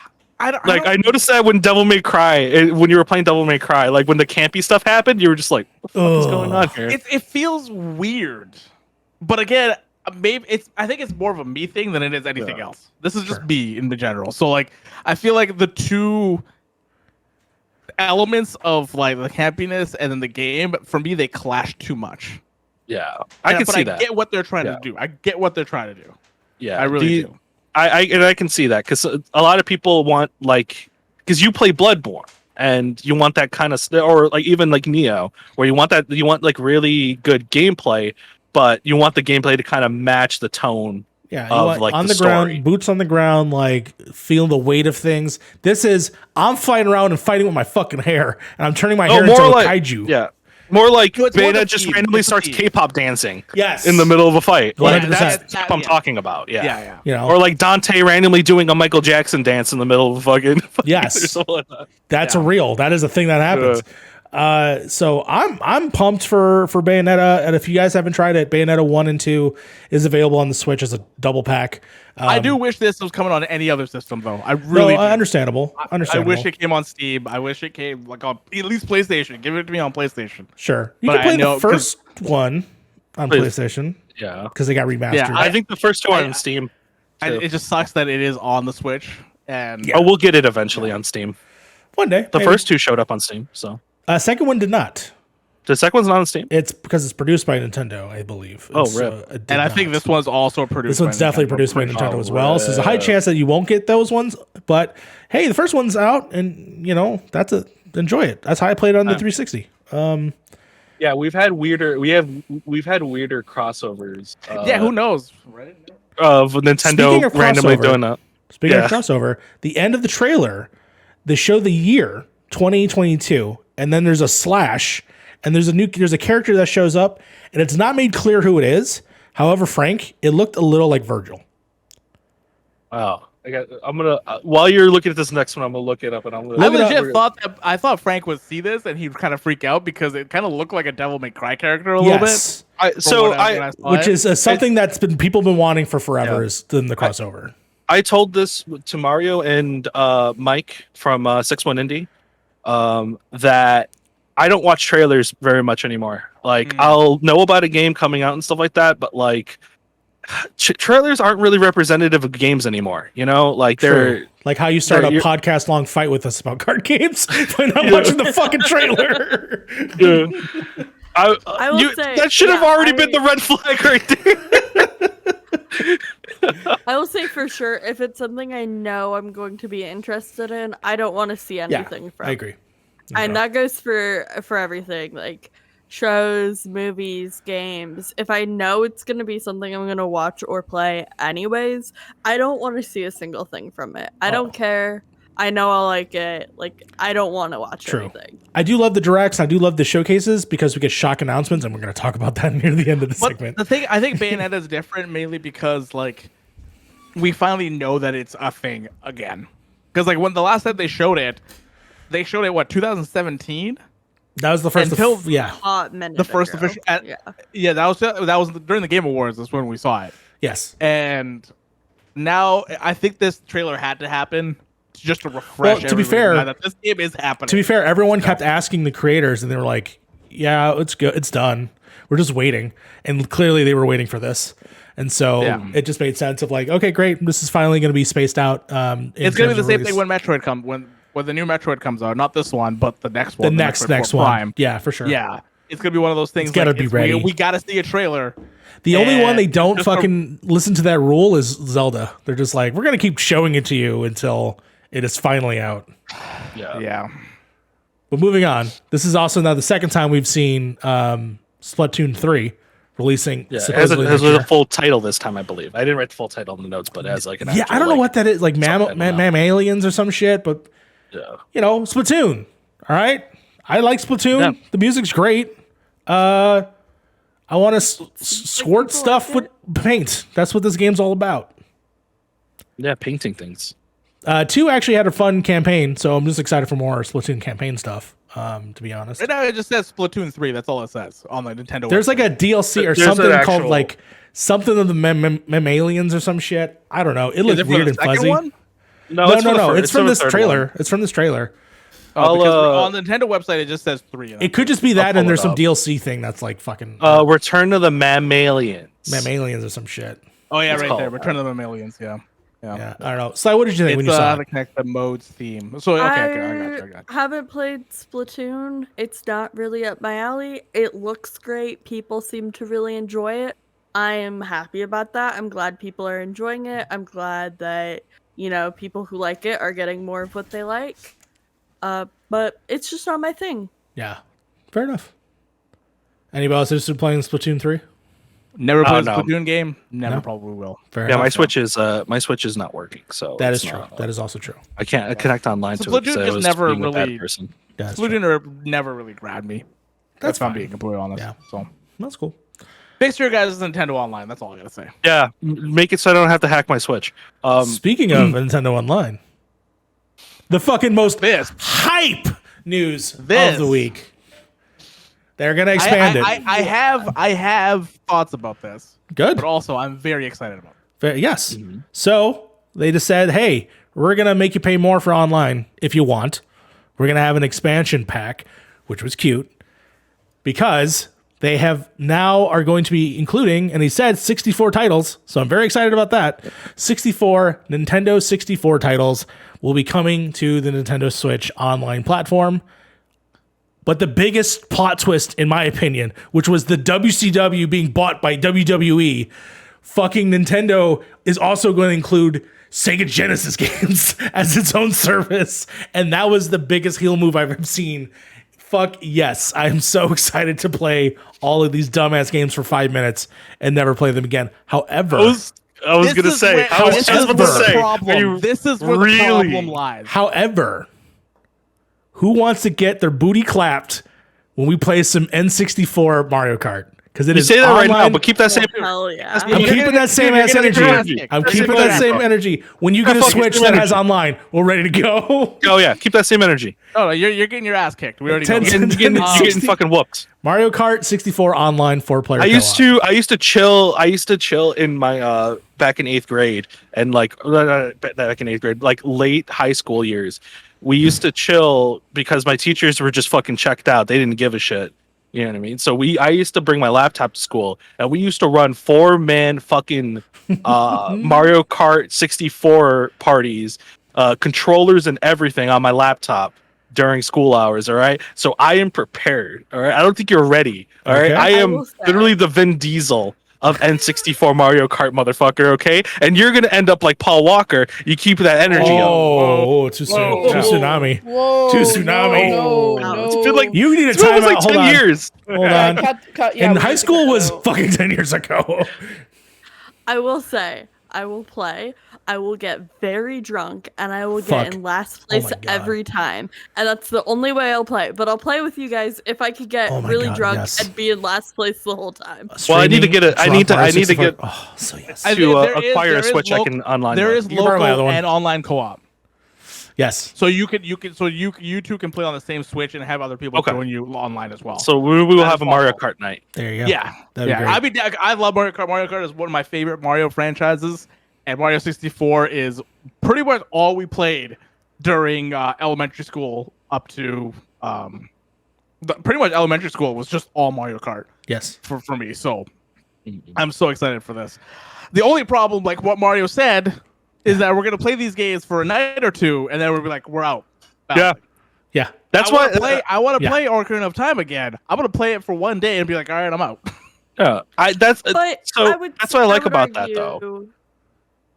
I would argue that it's not necessarily like, yes, it's there for us to hop in, play for a day or two, hop back out, but it's also for the millions of fucking wee babies who have Switches who have never like touched these games before in their lives. And Yeah, yet but the here, kids so do. we actually talked about this the other day, problem- Harv. the problem that I have with that is like there are better ones out there for this though. Yeah. Or the Breath of the Wild is a way better game than Ocarina of Time. The Yeah. Mario Kart 8 is a way better game than Mario Kart 64. Like you have these games that are there for the These kids games now. have been out forever.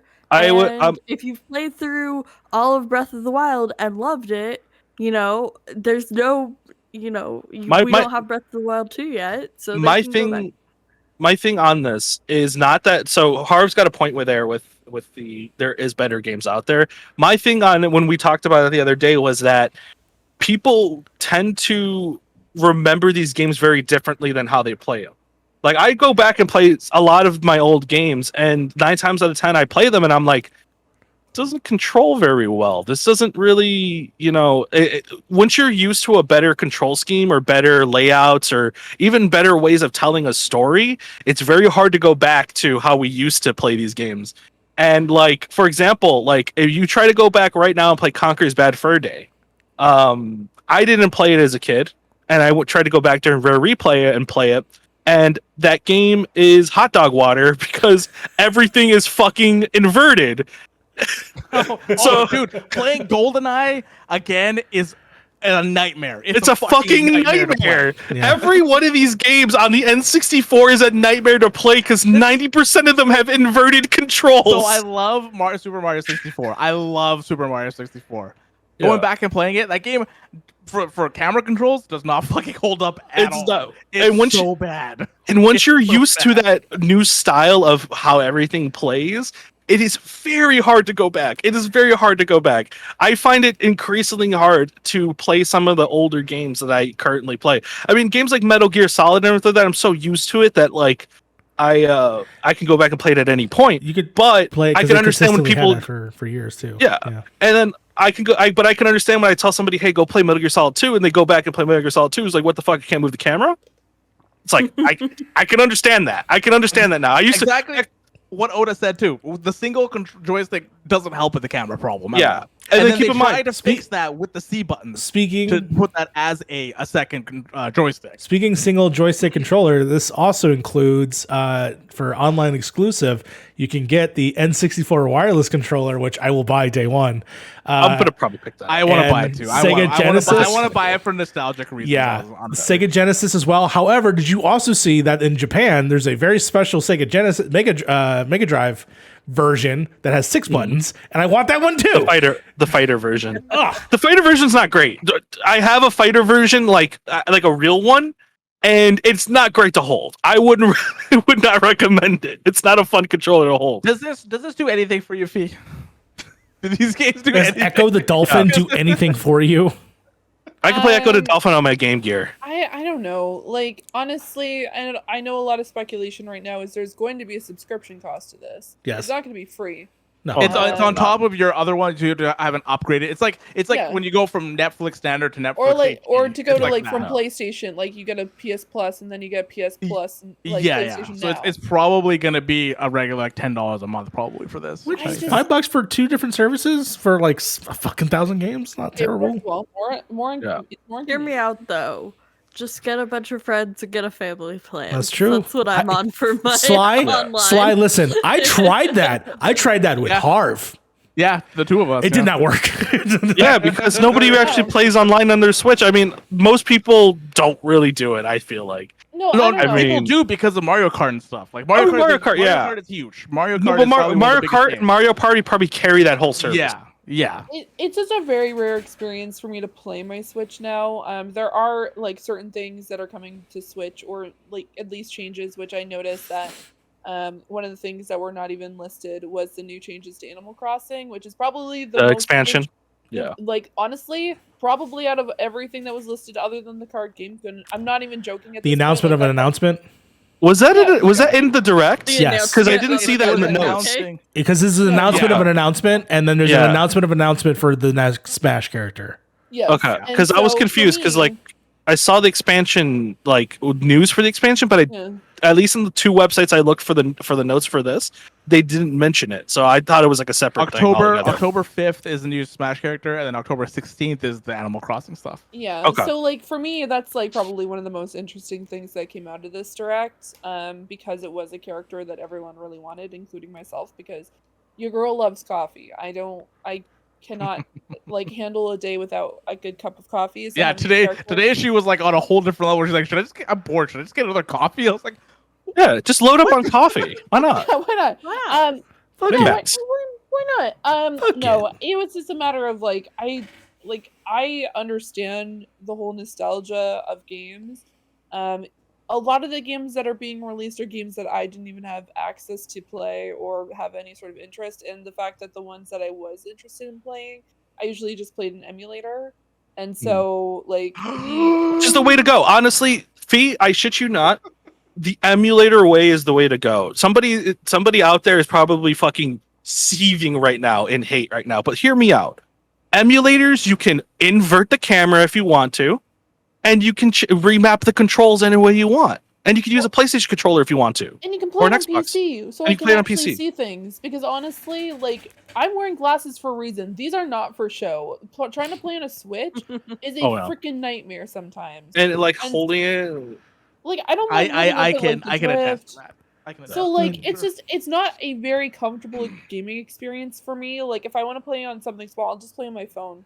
Like I know, and this is not just me. To be fair, though, this does go to your television as well. Let's not say like this doesn't do that. Also, Sly did make a great point. You want to play. You would want to play this on a PlayStation. Or I could do either your or. television Your TV because anyway. of the controller. Though, Yeah. because of the controller. Well, the thing is, Sly made a great point. Is that they're a big fan of the GameCube controller, and this will probably work with that. Oh yeah, So- probably. the GameCube controller is one of the best controllers ever created. There we go. My thing on No it is, slander. I hope if you're gonna put out all those N64 games, great. I love it. I love that Nintendo's still embracing their past, because right now we are at that little kind of crossroads right now with a lot of these games where emulation is becoming a big topic because Nintendo is refusing to remaster or bring these games or have a way to preserve these games for the future. Yeah. So this is definitely a big step forward in that.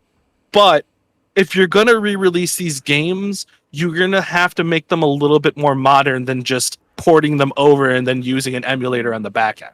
Yeah. It's I also- just If if that's the case, though, then they're gonna charge you more for them. And I mean, if you're gonna mean- charge me for that, yeah, it's fine. But you're gonna have to put a little bit more work if you're gonna charge me.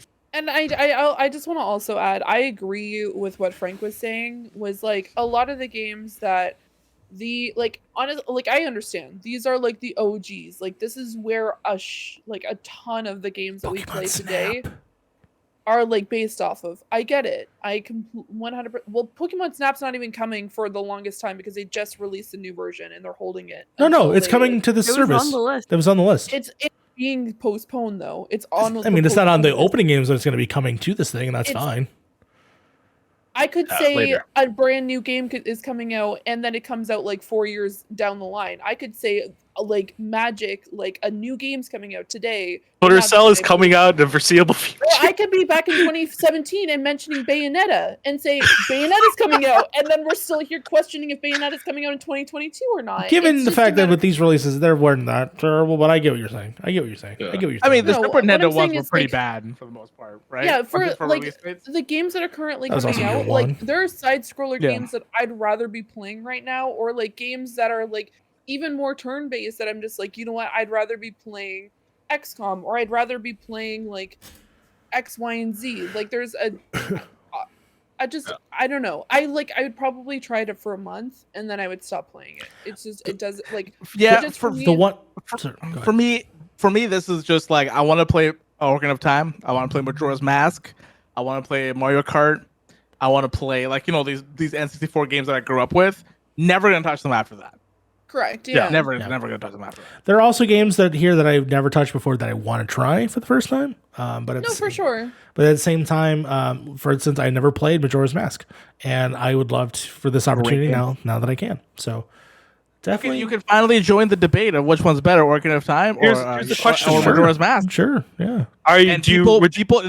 This debate is far worse than the Uncharted 2 and Uncharted 3 debate Quick question. that people have. Would you rather play Majora's Mask in the old school N64 format with controls and all, or would you rather play it on a 3DS, the remastered, recontrolled version? If it was $10, sure. I could just give you my 3DS and be like, "Yo, it's already on there." Cool. I'll keep Honestly, it. the controls, the Zelda Since you're not controls keeping my 3DS. Then fuck you. the controls for Ocarina of Time and Majora's Mask actually weren't bad on the N64. They were good for the I'm most just part saying, on the 64. the best out of all of these, Wind Waker. Wind Waker is the Nice. freaking bomb. Wind Waker is a good third place. Hey, we It's a can good third Not place. even. we can argue about this all day, but you know what I want to Oh, yeah, argue we about? could. You know what I do want to argue about? Oh no! What the fuck is this Mario movie cast? Okay, so I saved this one for last because I knew there was Frank, going to be. this is the one thing, and I gotta say this: Absolutely you bonkers. fucking missed out being on the live stream. This is the one fucking thing that everyone that I've ever seen Bonkers. react to died laughing when it I have an opinion on this, but like, but it was not revealed to you in the way that it was revealed to you, and it's man. so fucking. If you've seen our clip, I'm putting your clip. I'm gonna put the clip at the end of this fucking video. It's so fucking funny. people have Just like, opinions about this. Okay, Uh. I guess. God. So I yeah, sorry, I got. they, that's they, like I lost. they also said that Mario's going to be talking a lot in this movie. So Yeah. there's going to be a lot of talking, a lot I of assume, dialogue. to be fair, I did assume that was going to be the case. It wasn't going to Yeah, just be yeah. it's a They me and don't then put voice fucking. act- Yeah. No, there's going to be fucking pop references. There's going to be a bunch of stuff. It's going to be. This is going to be the emoji movie for Illumination. No, I don't believe that. Yeah. Don't give it to that. This Yeah, no, Yeah, I agree. I agree with Harv 3,000,000%. And I if the closest thing we're gonna get Minions out of this fucking thing. That's probably the it's closest. Illumination. What do you? Yeah, Ow, honestly, we're fucking probably gonna cat get got me. it.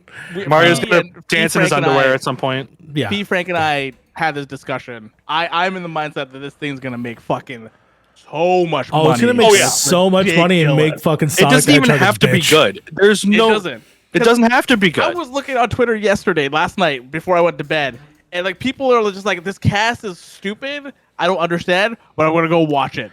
Yeah. It's just that's why it's gonna make money. That's the sad truth. There's the thing. And I'm looking on Twitter and I'm seeing people like try to criticize it, like this movie is gonna be the next fucking like Emmy award winning type thing, and I'm like, guys, it's a fucking kids movie. Chill out. Like, I mean, all right, Spider-Verse and Lego Movie are pretty fucking good. Let's be fair.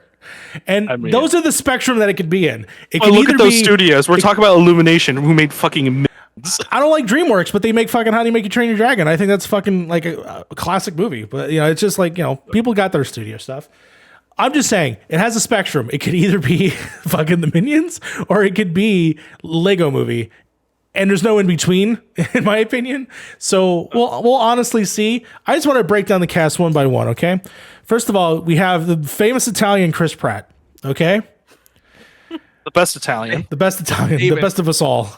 I'm actually half Italian, and I don't give a fuck. Whatever, Chris Pratt. That wasn't the part of the news that I just gave a shit about. It's what preceded Wait, afterwards. are you okay? Wait, hold on. Are you okay, Fee? Fee is not. Fee is going through it right now. Well, yes, 100%. Number one Italian, Chris Pratt, which everyone fucking has a hard on for lately. I get it. It's annoying. He's annoying as well to see everywhere. Second person, of course, was Anna Taylor-Joy from the Queen's Gambit. We'll be talking a little bit about that later. Whatever. Sure. I don't think she has a very distinct voice. If honestly, if you threw like a bunch of voices at me and said Chris one of them was Pratt Anna doesn't Joy have a Taylor, distinct Well, what movie voice. have I you don't seen think her so in? either. What movie have Yeah. you seen her in? I mean, Queen's Gambit, basically, and then No, I think that was her breakout role. No, wasn't it's it? not. no, it wasn't a breakout Split. role. Oh no! Ow! Fuck! She was in The Witch. The Witch. She was in. Was she The was Witch in as well. Witch. See, that's In why where? you just got attacked, She was son. in. She was in. Vic. Cat attack. She was Hit in him with Witch. a cat Vitch? attack. Yeah, Vitch. Yeah. Yeah. Which I mean, split. it is Didn't we a watch that? very interesting we didn't. horror film, Harv. You Okay. should definitely watch it. Yes. Didn't we watch that in Discord? No, we watched Live deliciously. If I saw a movie called Vitch, I would remember that. Great film. Great film. Yeah. I'm trying to remember which one. It was about guys hiking in the woods. We'll talk about that. Oh, the Yeah, ritual? we did watch that. The yeah, ritual. The ritual. Oh, the we ritual. watched. yeah, we did not watch the vid. Okay, You yeah, don't you're watch right, Witch. you're right. Okay. You're 100%. So I'm like, okay, cool. Ayla Taylor-Joy, she's big right now. Okay, she's like a kid comparison to Chris Pratt, but whatever. Here we go. Mother- This is banger after fucking banger. This is where he gets fucking hot. Okay. Okay. Charlie Day is Luigi. Fucking banger right I'm into there. it. I'm like, into it. you know what? I'm excited for Luigi's Mansion whenever that sequel comes out. If So they just let Charlie Day go crazy, don't censor him. Just let him do his thing. But I saw the meme of that one with It's Always Pepe Sunny when Sylvia. he's got Yeah. when he's got like the yarns that go Yes. everywhere, and you just see you just see Luigi take over his face, and he has like that same meme. So good, So good. I've seen so many. Then the next banger, which made me laugh, which was Jack Black as Bowser. Fantastic. I think it's a good one. That's a I think good that's one. a good one. That's my favorite It one just so took far. me off personally. guard because once you got Charlie Day and then Bowser as Jack Black, I'm like, what the fuck? What really fucking threw me off for a loop was Keegan Michael Key. That's fucking Toad. Honestly, probably the perfect casting for Toad. Yeah, I can see Because that. if you guys watch Key and Peele, you guys know their range. No, I Right? know. It just You know how much he can yell. Yeah, and a high pitch too. as long as he's angry Obama interpreter like that. Oh my Yeah, god. So like, good. He hits Toad levels while He does. at the interpreter. Yeah. Yes. Yeah. I'm excited. It's just when you see the way that was presented, it's this image with the name of who they are. Yeah, it's and very it's bizarre weird. and it's been memed 1,000 times today, which is fantastic. Then the next person after that, if I'm not mistaken, was Seth Rogen as Donkey Kong. That was was a little weird. Banger, but weird. I can see it. Someone was definitely high. He's gonna be high 90% of Oh that my movie. god. So fucking good. And then of course you get the original voice of Mario, who's gonna be different characters. And then they just did like three ones. The main one in the middle, which made me laugh, which is Fred Armiston, which was Yeah. also fucking hilarious. The guy It's on the Cranky right, Kong. he's an Italian stand-up comedian. Okay. Really, really good stand-up comedian. If you want to watch that, he's got a lot of Netflix specials. Really fucking good. Okay. Really good. Definitely. And then the one on the left, he's done 1,000 voices and so many things.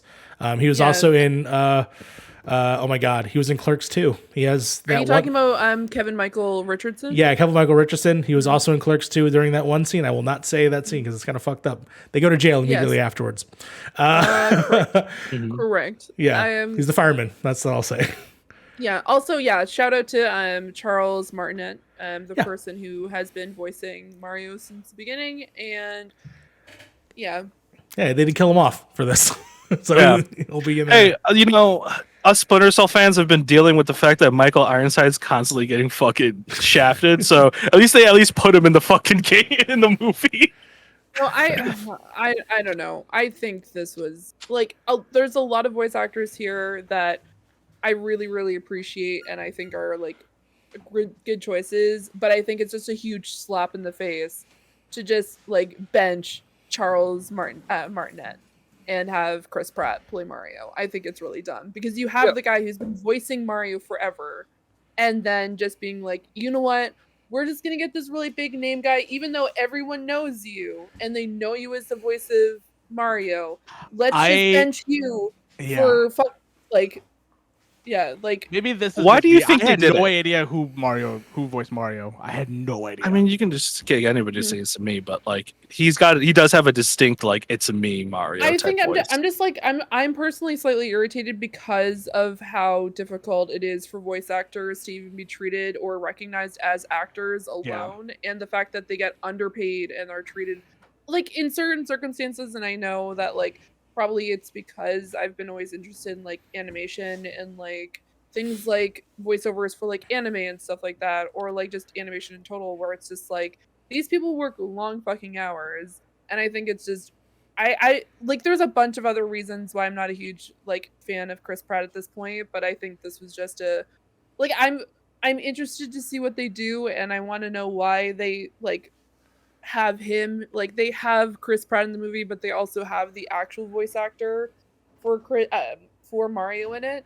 I'm interested to see That's how where it I'm goes. confused. There'll be one Like, I line really where he do just goes, "It's wonder- me," and then that's there you go. Yeah, I really do wonder, like, where in the boardroom that decision was made. It's just like, Supposed to be let's like young bring Mario. Chris Pratt in, but let's also bring in the actual voice actor for Mario.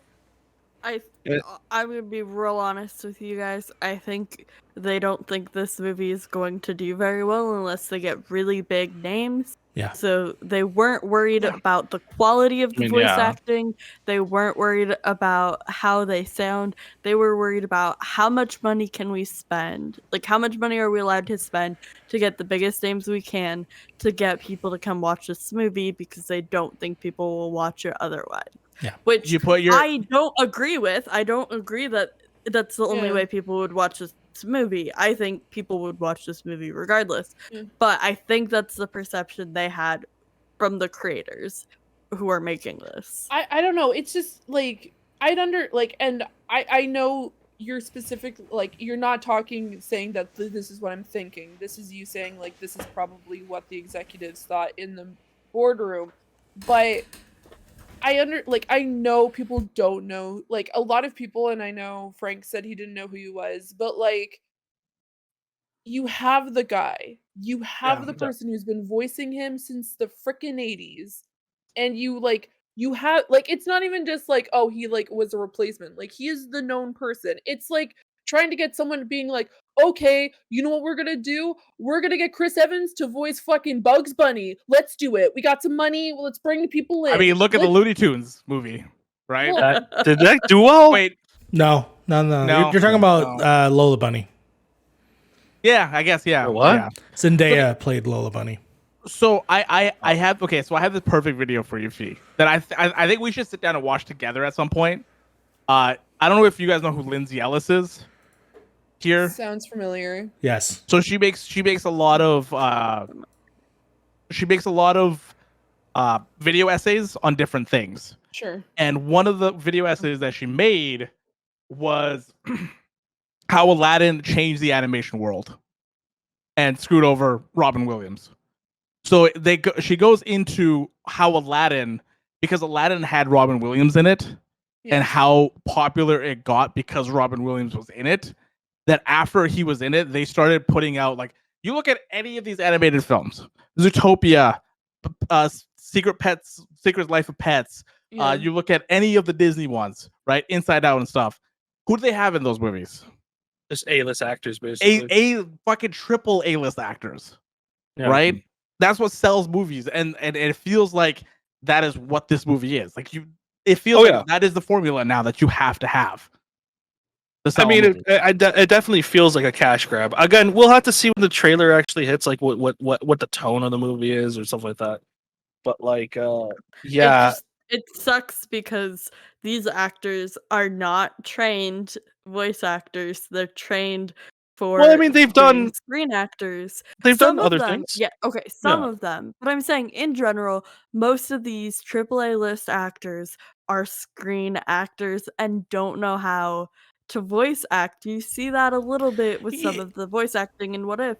And there are so many incredible, amazingly talented voice actors who aren't as well known because people don't know their faces, who are getting passed over for these roles. And I think that's really the big problem here is they want recognizable names so people will see it, but then all of Yeah. these really talented people who aren't as well known to the general public Mm. aren't getting the roles that they probably deserve way more. But Yeah. I agree with that, and also I think that like out of anyone when it comes to video game voice acting, everyone knows the like classic. Just about to "It's bring me, this up. Mario." It's Oh, okay. literally the way that he says it. It's not like okay, everyone can say it. It's specifically how Charles Martinet says it is the way that everyone knows it. And so when he's like, if Chris Pratt has to either get it bang on or they have to explain the fact why like Mario's voice has changed. Like, I don't know what they're gonna do. Like I said, this is so early on that they just showed us the listing that Just PNG pictures of just like That's what it here's was. the actors. That's It's what it so was. weird. Pictures. It was Yeah, like it's the their You had to IMDb be there, pictures. So baby. fucking weird. You had to be there. Well, it's not okay. First of all, I watched it. Like, I watched the actual like trailer before I even watched people's reactions. But they had an opportunity, and they have the person who actually does it. And I don't think they needed to have Chris Pratt in the movie. I don't think they needed, like, unless they explain why they have it. Like, maybe it's a young version of Mario, sure. But they have him. They have the person who's been voicing it, and I think that has more of an impact than bringing on Chris Pratt. Just I for really name hope recognition. the reason is that he said, "Hey, this is great. I don't want to be Mario. Put me in as some random fun cameo." I hope. Like, I don't know what's going on behind the scenes, but I really hope that that's. I where wanted this is to, coming from. in my speculation, I was thinking because to me it makes no sense. Toofy, it 100% doesn't make any sense. Why would you have the original actor and then recast him obviously in the same movie? And like I'm running through things in my head, like maybe Chris Pratt is cheaper in the long run because like voice actors do it by words, and when you're the voice of fucking Mario, you can probably command some good amount of money per words. And when you're doing a full film, that's a lot of words. But I don't think that's it. I think it's more. I just don't understand. It's You know just a what I mean? different. It's a different Mario because the Mario that we know doesn't say more than a sentence. Like, Yeah. that's just it. That's just the bottom line. Every actor. I would imagine maybe the actor is just like, yo, that voice puts a lot of strain on. I'm old. Voice puts a lot of strain on my voice. A whole movie is asking a little bit much more than "It's a Me Mario" or a small line here and there for a video game. I'm more in line with Sly saying than this is just, hey, we need firepower, and same thing how what Harv said. I think that's just really it, and they think that Chris Pratt still has a shining star in the anime world, animation world, especially with Lego Movie. Even though the second one didn't do as well as the first one, but still, they're trying what they're trying. God willing, I'm gonna see it because I'm gonna fucking see every fucking thing that they do because I'm a shill. But it's gonna do well. We already know that. These movies, if the problem, like, I agree with you guys. I wish there were different actors that are in animated movies. I really do. But we've hit this critical mass of just like, if you don't have these actors in them, nobody's gonna go watch these movies. Yeah. To be fair, this is not the first fucking time Mario's been voiced by somebody else or is somebody else. We had Bob Hoskins in the live action. We have, Oh my god, we have That's so long Captain. ago, though. We have Captain Lou Labano, and there was someone else doing the audio for the cartoon as well. So it doesn't fucking matter. We've had the other iterations. This is just another iteration of it. Yeah. If Snake can't be David Hayter and Keith Sutherland, then goddamn it, No, my brain. if they use video game voice actors, damn well Nolan North, Mario, fucking Troy Baker would be fucking Luigi. They would use the same 5 voice actors everybody uses for video games nowadays. It's a me, Mario. And I think we are done with the segment. I'm going to go ahead and throw it back to Frank to finish up with his patch notes. I didn't see somebody add the Killzone part to that? Or never mind. Yeah, so here's some quick tidbits here. Real quick. PlayStation Lifestyles, Rebecca Smith reports Final Fantasy 14 and Killzone voice actor Stephen Critchlow has died at age 54. This is really sad. Hasn't been too long since we got to the part where we met that voice actor in Final Fantasy 14, and he's actually a really good voice actor in that. He basically does the narration for most of the Heaven's Ward expansion, like the kind of like god character almost. And it's pretty sad. I thought he was pretty damn good in that game. So to see that kind of sucks, especially with what happens in the events in that game. Yeah, I think Mario sent us a picture earlier this week with like all the vigils that people were having around the entire server, like all the servers in front of like the house where that voice actor, like where that character is, and where that voice actor, that character that he plays. Yeah, I haven't been able to go over the last vigil yet, so I should probably check that out, see if it's still. And there was a lot. When I went there was about, I think, 15 people or so, just outside the house. And yeah, there's been videos and stuff like that all around. So it sucks because he is probably one of the strongest voice actors in Heaven's Ward, in my opinion. Mhm. and Definitely. the way that his voice kind of the volumes that his voice speaks is very high. So Yeah, it's he's the sad. narrator. You have to be. Yeah. You know what I mean? Honestly, the narration was so fucking good in that. It's one of the main reasons why I like that expansion. Yeah, and just the way that, like, after one of those big moments that happens in that game, and it's just like you could. He's a very good voice actor, very good Yeah, voice actor. So he's super good. Yeah. Yeah. Fee, do you have anything to say? It's upsetting. It's sad to see a character that you have a like specific connection with, or at least even the voice actor, pass away. And I'm happy to see, and I really appreciate the fact that everyone is going and like paying their respects. Like I know at some point I'm probably going to go over there too. It's just really like it's a huge bummer, and especially with like the impact that he has in Heaven's Ward, and then just like the overall emotions that he like implements into the actual storyline, which obviously we're not going to go into. It's nice to see how everyone is being so supportive and just yeah. Yeah. I'll cap this off by saying that I really do hope that he was able to see how much of an impact he made on that expansion, and how big the game got just recently, and see how hopefully he got all that love for his work for it, because with all these people coming out, a lot of people are talking about Heaven's Ward again and how good it is, and I just hope he got to see a lot like that fruition of his work. But on that note, next article is going to be from IGN. Adele anchors Netflix's next Bandersnatch style game is a WWE horror adventure. Mario might be able to shed some more light on this. I think it's the Wyatts. I think it's a Wyatt game. No, the Wyatts don't exist in WWE anymore. They were all fired. Oh, they did? They either all get fired, fucked. dead, or gone. No. So this is what if the New Day gets hunted by the Undertaker? Oh yeah, that's right. The Undertaker was in the photo for this. Yes. So it is Xavier Woods, Big E, and of course Kofi Kingston. Big E, who is now the current WWE champion, are basically Biggie Smalls. yes, Biggie They Smalls. brought back Biggie just for this. Just for this. Big E, of course, yes. Yeah, they're being hunted down by the Undertaker, and you gotta choose them on an adventure to hopefully have them survive or die, which would be interesting. Yeah, cool. I didn't expect this to happen. I'm cool that it's How cool that it many is. times is the Undertaker gonna fucking retire? Is he even retired anymore? He kind of is retired in the ring at least, but as a character, he can exist. Very guess, much how yeah. Sting, Sting's back. So I thought Sting was actually like throwing it down though.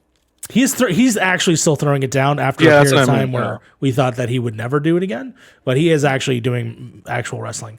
But yeah, this is cool. I guess Bandersnatch was interesting for what it was. Yeah, because I know you actually played that, or Yeah, I did. I guess played that, watched it. I don't know. Yeah, I don't so know. that was Black Mirror doing a special sort of like choose your own adventure live action thing about time travel and all that jazz.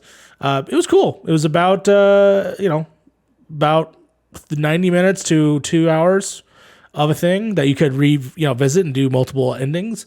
This would be cool. Let's see how this goes. I don't know why they decided to do this, but Yeah, it's such a weird left field for Netflix. it's a very Scooby-Doo-esque thing here, but all right, cool. The Undertaker's chasing after 3 black superheroes. I don't know why this is a thing that they're doing. It's so weird. It's so weird. On that note, this next article comes from GameSpot's Haley Williams. Not that Haley Respawn Williams. teases more Titanfall after reports of the franchise is on the back burner. I didn't see the reports of the franchise being on the back burner, Let but the franchise just go, guys. no. Why? It's as No. popular ever with Apex. What are you talking about? It Yeah, is. Titanfall 2. Titanfall 2 has numbers still. I think the teases are for Apex. They're not for Titanfall. Oh no, they're probably for Apex. Yeah. Well, No, but they definitely say they have Titanfall. They have like Titanfall stuff coming out, like actual Titanfall stuff coming out. Because keep in mind, Valkyrie is the Titanfall like character, because she's the closest thing to a pilot we have in Apex right now. So they definitely have Okay, Titanfall on the mind. Okay, so I read this a couple days ago. When did you get this news? Yesterday, There's last night. There are so many random stories about this because Yeah. there's the part where Because- Titanfall 2 has been hacked. Then there's the part of like they're just leaving it alone as an IP, but then they're like, no, we're not done with it. No, this is from their Twitter. Their Twitter. They said They had a that tweet Titanfall is recently. always going to be their bread and Okay, butter, 'cause and that it we will says be seeing it Respawn- again very soon. Respawn devs shut down Titanfall hopes. There's nothing there, so I don't know what that means. But then recently there was. Frank is right. okay. I was just wondering what the timeline is for that. Yeah, this was last night. That is the latest news. Well, that I've seen. Yeah, I think or this this is an morning, Apex thing. technically. Yeah. I think this is an Apex thing. It's probably the next expansion for Apex is probably going to be something Titanfall related. Yeah. And it's going to piss fans off again because I think when people saw that there was going to be a pilot with Valkyrie, people were like, "Oh, dude, we're finally going to." I mean, Apex takes place in the Titanfall universe, so Yes. there's always going to be parallels between those universes. But like, I think Valkyrie was the first time we've ever seen them actually like talk about pilots and stuff like that. Yeah. But yeah, I I mean, There was an uptick Yeah. in people playing the game recently, and then the hackers took it over for a minute. It could come back. Just don't come back during Call of Duty and or Battlefield. times. Battlefield. The other thing is like what. So Respawn, they're working on Apex and they're working on Fallen Order 2, right? Those And are the two something games else. they're working on, And a VR title, I think. and a VR title. believe. That's where I have the problem right there. It's like I think they've hit their quota of what they're working on. yeah, I feel like not Apex. I feel like Titanfall's always kind of been in the background of all three of those or any of the titles that they're currently working on. It's weird. It's mainly I think I don't know have proof of this, but I think it's because of the way EA treated Titanfall 2. Titanfall 2 is a amazing game in both multiplayer and single player. Yeah. But the way EA treated that game is horrendous. It's a little sad because that game had so much love, so much effort put into it, and EA basically treated it as like, well, They this threw it isn't out to pulling die. call. Yeah, they threw it out to die. Like, if this isn't pulling Battlefield numbers, then we're just going to put out a game that's going to pull out Battlefield numbers with Battlefield. But when you look at this, is Respawn kind of like, thank you, because look at Apex now, Yeah, right? But where the Apex, I don't think would have been a thing if this thing happened. I think because Apex is a game that makes money every single day. It makes money, millions and millions of dollars every day, right? I don't see Titanfall doing the same thing because Apex is a free game. It's a BR. People are always buying skins. People are always buying coins. People are always buying camos for their guns and stuff like that, right? yeah, and you're correct Nothing on that. against Titanfall 2. Titanfall 2 is a good game. I liked it. I really enjoyed it. It's one of the best shooter campaigns that I've played through. That's it, though. Yeah, and here's the thing: if and I say this all the time, you're 100% correct on that. I feel like the fan base really kind of, really did kind of abandon Titanfall 2 when it really kind of needed it, and then came back when it really didn't need it anymore. When Apex came out, but if there is another Titanfall coming out, I implore anybody who is a fan of the series to put your money where your mouth is and buy the next game. And if you really like the series so much, how everybody says they love Titanfall 2, because all of a sudden I see everybody saying Titanfall 2 is an amazing game, when they start talking about Titanfall, then let's see some more players on actual Titanfall. But until that happens, Respawn's probably going to keep doing Apex. Apex is going to keep printing money. We can have both. Yeah. That's the last thing I'll say. I mean, on it. Can we? But that requires resources that I don't think. We have Call of Duty, we have Warzone, and we can have both. But those are two separate studios doing that stuff. Understandable. It could be Other studios working on this is Respawn I working don't on think one Respawn game. has that kind of. I'm just saying, that it's kind of resources. We'll see. Unless they third party it, right? Yeah, unless they Unless give they third Apex party to it. somebody else and let Apex kind of run its own thing with another studio, kind of like how Warzone's been doing recently. Then we can definitely see more Titanfall and stuff like that. But right now, I'm just saying, I Infinity Ward can came out understand with why. their game and Warzone at the same time. It's not that much different. But you have to remember, Warzone was like almost a year later, Still, that's a year later. and That's it's not that much still different. reusing. It's reusing assets. Of course. It's not the same. It's not This the same game game. is not that far off. There, it could have possibly, actually, to be honest, Titanfall could just be in Apex. And I don't know why that's not a thing. Why can't we run off the walls?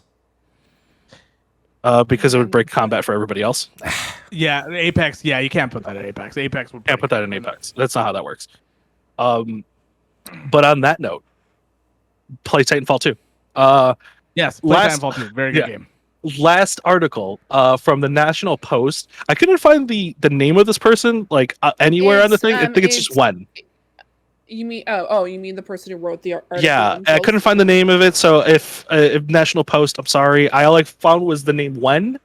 So I'm guessing Wen wrote this, but I'm sorry if I got your name wrong, man. Former Soviet chess champion sues Netflix for $5 million over a false claim in Queen's Gambit. I don't know. Is that the person? That's Yes, I guess it's Nona- it's Nona Gebrindashvili. Yeah, so I put this on here because Fee wanted it, and I don't know anything about this. So Fee, TLDR me on this. Well, honestly, I understand why she's upset. Like, I think it was everyone keeps on saying, well, it was just 5 seconds. It was 5 seconds of them saying that she was too scared to play against men, and that so the character in the Queen's Gambit was the only one who actually played against men. That is not true. And so Nona, respectively, who's upset, who is a actual chess world champion, is suing Netflix for $5 million for essentially Defamation at that point. defamation, I think, or something like that. because they tried to say yes, we understand that the premise of the show was it was fiction. It was a fictional story about a girl who saw chess after taking a bunch of drugs on the ceiling and was able to put, It's true. I've never seen the show. What? Yeah, that's Oh, actually how it yeah. happens. So, Yeah. there was what happened was she grew up in the essentially orphan, she lived in the system from a young age, and one way, and this is actually factual, that a lot of orphanages, to try to calm down children, would specifically provide pills to keep them at a level headedness. We're not going to go into the logistics or anything like that. I don't think it's okay by any stretch, but there's certain things that happen in the movie where she get show, and the person who doesn't even understand the show has now left. Anyway, I digress.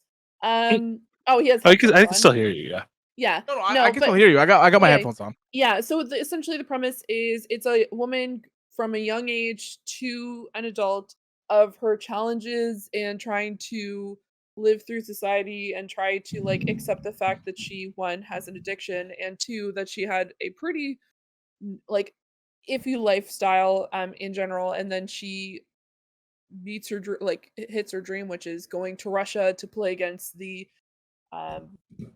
Masters. world champion, Chess. the Masters, Yeah. exactly, because there are real levels of chess, and specifically your ranking Is it worldwide. Grandmaster's the biggest one? Yeah, Yep. Grandmaster is the top one, but I don't think it's okay that they did this.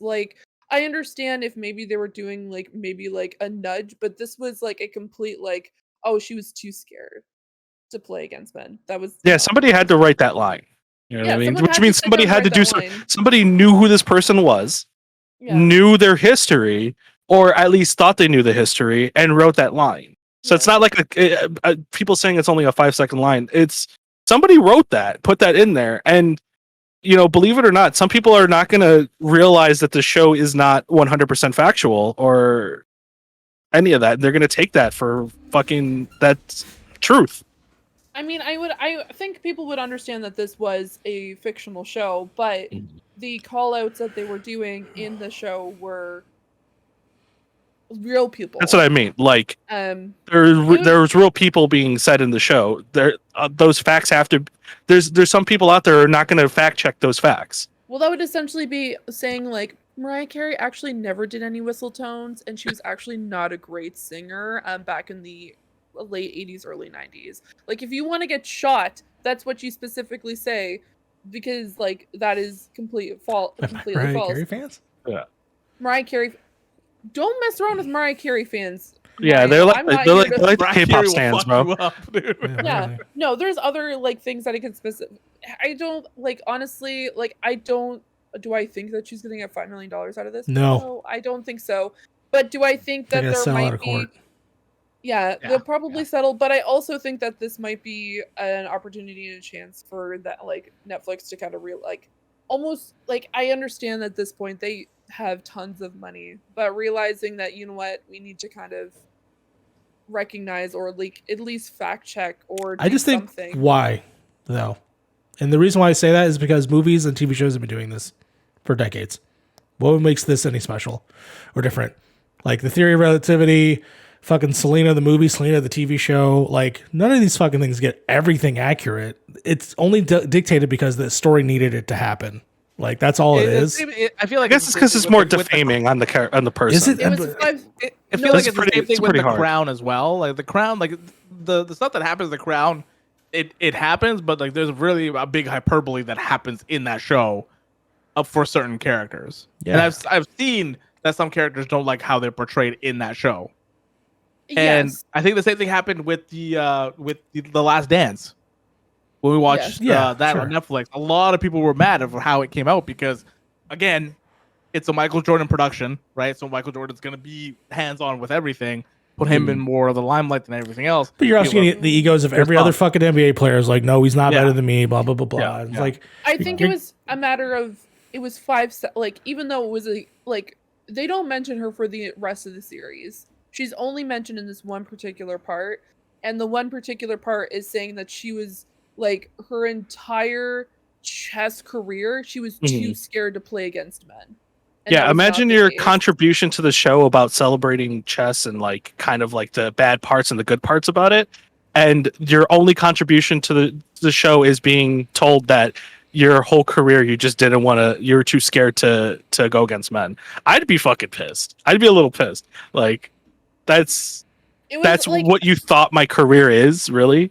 the entire premise of them mentioning the fact that like the character in the show was like brave enough to go up against a bunch of like men and grandmasters and like slowly make her way through the top was to defame someone else, which was an actual person who did go through the struggles of going through and becoming like a world champion of chess, and just for a show to just instantly just take that away from them in just like a lot of, did any one of us know about this person before? Absolutely not. No, But and that's now why I said like some people will just take that as fact when they hear it. yeah. And That's so no people one's are gonna go probably fact thinking, check like, that. they're like, oh, this former Soviet championship like chess player actually like it's cool to know that like, and now it's like people are not like you Frank said, they're not fact checking it. All they're saying is like, oh man, I heard on like the Queen's Gambit that like one of the female champions was known for not wanting to play against men or not feeling comfortable to play against men. Yeah. So I think it's once again, I don't think that she like I hope she gets compensated in some way because I would understand like your entire career kind of like being like boiled down to a 5-second comment that people are now going to use at a trivia event because Mhm. people don't want to look up the actual information. Yeah, it spreads misinformation, and misinformation is always really bad. again, what do I you just think this is just too trivial of a thing that we like. This is not going to show up in fucking somebody- Trivia Pursuit. if- You know? But if a show about like the competition you played in misrepresents your history and your Contribution. achievements Yeah. and your contribution, fucking get that bread, sue the shit out of them, take every dime. I'm all Yeah. here for it. Yeah, this is the one time, and I'm usually with you on this. Percent, I agree. Sometimes actors do take it a little too far, and it's like, yeah, you're in this for the money. This is the one time where I'm like, I could definitely, if I was in this person's shoes, I would be doing the same thing 100%. I don't know if it's about the money for them or if it's about the honor. I hope it's about the honor because, like I said, yeah, people are gonna like we probably don't remember this person, but somebody out there, somebody in the masses and billions of people are gonna say, well, yeah, that person was not. I heard on Queen's Gambit, yeah, that person didn't want to, go against male people, and then that's gonna spread to another person, another person, another person, and soon that person's gonna be known for that to a certain group of people, and that's not cool. It's misinformation. Also, I think it's oh, more about it's more about taking back the narrative by saying, "Hey, I'm suing because this is misinformation." Now people are talking about it. Yeah. And no matter how the lawsuit goes, people are going to remember it as, "Oh, that's the one line from Queen's Gambit that they got sued over because it was incorrect," instead of only remembering the line. Yeah. Yeah, that's 100% correct too. Yeah. because we for like a 10 episode series, that woman spent decades of her life perfecting her craft, being able to play getting to a specific level of chess. Is she a main character on the show? No, I don't think she's in the No, show. She's not. She's not in She's the show at all. literally, it's a mention that she was just too scared to kind of like prop up the fictional character, that she was brave enough to like go up against these grandmasters and these championship men in the actual series, not just like honestly, in the show she probably plays like maybe one or two women. And they name her like specifically, or They specifically say that's the dumb part on them. They should have just made up a fucking character and then just said, "Hey, this person couldn't do it." Absolutely. That would have been fine. Right, That would have been fine. Right. Yeah. That would have been fine. Because like this is a Because it's a work of meaningless. It's a meaningless. It's a work of fiction. Yeah, It's it's a a work of meaningless fiction. thing to Unless- happen. Yeah, unless Yeah. you are doing like something like I'm taking the crown again. Unless you're doing something that is historically accurate, they're trying to do something a little bit more historically accurate. And yes, you have to have the characters. You have to portray the characters. Queen's Gambit is based on a fictional person. Yeah. I don't think this person exists. No, this person's not real. Yeah, and they're just trying to simulate what happened in real life, but you what can makes- still do that with fictional characters. Then what makes this than any of the other stories that are just total fictions of real life events? Again, Person's still around it's to not- complain about yeah. it. I guess this person's a I real guess person. If we do, And if we again, do Umbrella Academy 2, where JFK gets shot in the fucking head, we're gonna. Well, it's not he's that. not alive It's- enough to be fucking complaining about it. No, this is And it's okay. not that. It's that people will look at this show and look up the person, realize, oh, they're real, and then not go farther than that. You know what I mean? I mean, there again, maybe you don't see it like that, and maybe I don't see it like that. Maybe if he doesn't see it like that, but there are people out there that fucking gullible Yeah, like the who people will that, see it that way. No.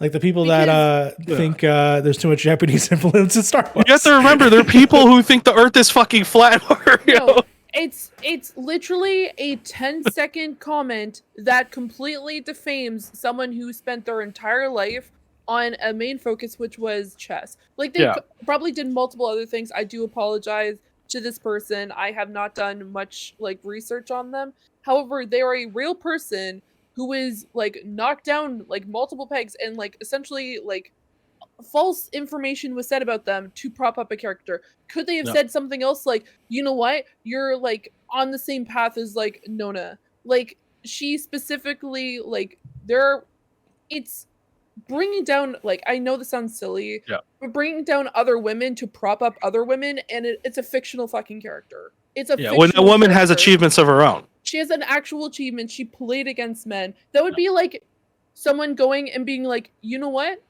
The Rock did nothing. The Rock actually was completely false, and The Rock didn't actually make a name for himself. Or like That is true, actually. I got My family does exactly what you just said. I got one for you, Mario. Hear me out. Hear It me out, makes Mario. up a total fiction of what he actually did. Hear me out, Right, Mario. so that's what that's why she's upset. That's why she's upset, because she is in a male-dominant specific sport, which is chess, and now she's had these false accusations against her. I know I keep on saying the same thing, but it's just really upsetting for this. Like, I understand if I was in her shoes, I'd be upset. Would I be asking for $5 million? No. Is this going to settle out of court? Probably. Because yeah, they. she's probably not gonna make shit. Well, But I you're think always gonna ask for Sly's more on than the ball. Yeah, you're going to ask think- because yeah. Yeah, exactly. she's I gonna get think a couple Sly- $1 million. She's I gonna think get a Sly's on the couple ball million. with this, whether it might be about the money, and I hope it isn't really about the money, but it's more of like the idea of now people are gonna know that every time you go into IMDb or like one of these wikis or anything like that, you're gonna see that they're gonna have this controversy on there. You're gonna see Yeah, that people are like gonna. But now I- that's now what they're going to be probably known for is the suing of Netflix. Well, at least people I just know that Googled it was her wrong. name, and the first two things pop up are her Wikipedia, where it says she was the first woman to be named Grandmaster, and number 2 is this lawsuit. So it's putting it out there specifically. Hey, she was a badass, and she was misrepresented Yeah. in the Also, series. I just want to add, they said that she was a Russian chess player. She was not Russian. She's Georgian. That's another reason why she's upset Yeah, because it's a they different country. also said that she was a Former Soviet. Okay, so Yeah, former they said- Soviet would not necessarily mean that you were from the Soviet Union. It means you were probably a resident of the Soviet Union at the She time. was So she was like- born. She was born in the there. Soviet Union. she was It born in- looks like, and moved to Georgia. She is in the Soviet Union. She is in the she is in the Soviet Union, but Georgia is a different country inside the Soviet Yeah. Union. yeah. Well, so back Geor- then, because Georgia, I don't think exists right now anymore. Right? I think it's a different company now. I mean, country now. I think it's Atlanta? Yugoslavia. I think mean, it might it's be in Atla- Yugoslavia. I think I they mean, moved. I think they It's a moved Georgia to country- it's a Atlanta. country now. No, that is, Is it still- not. is it- Okay, don't joke about that. No. Wait, what? No. It's a country. Okay.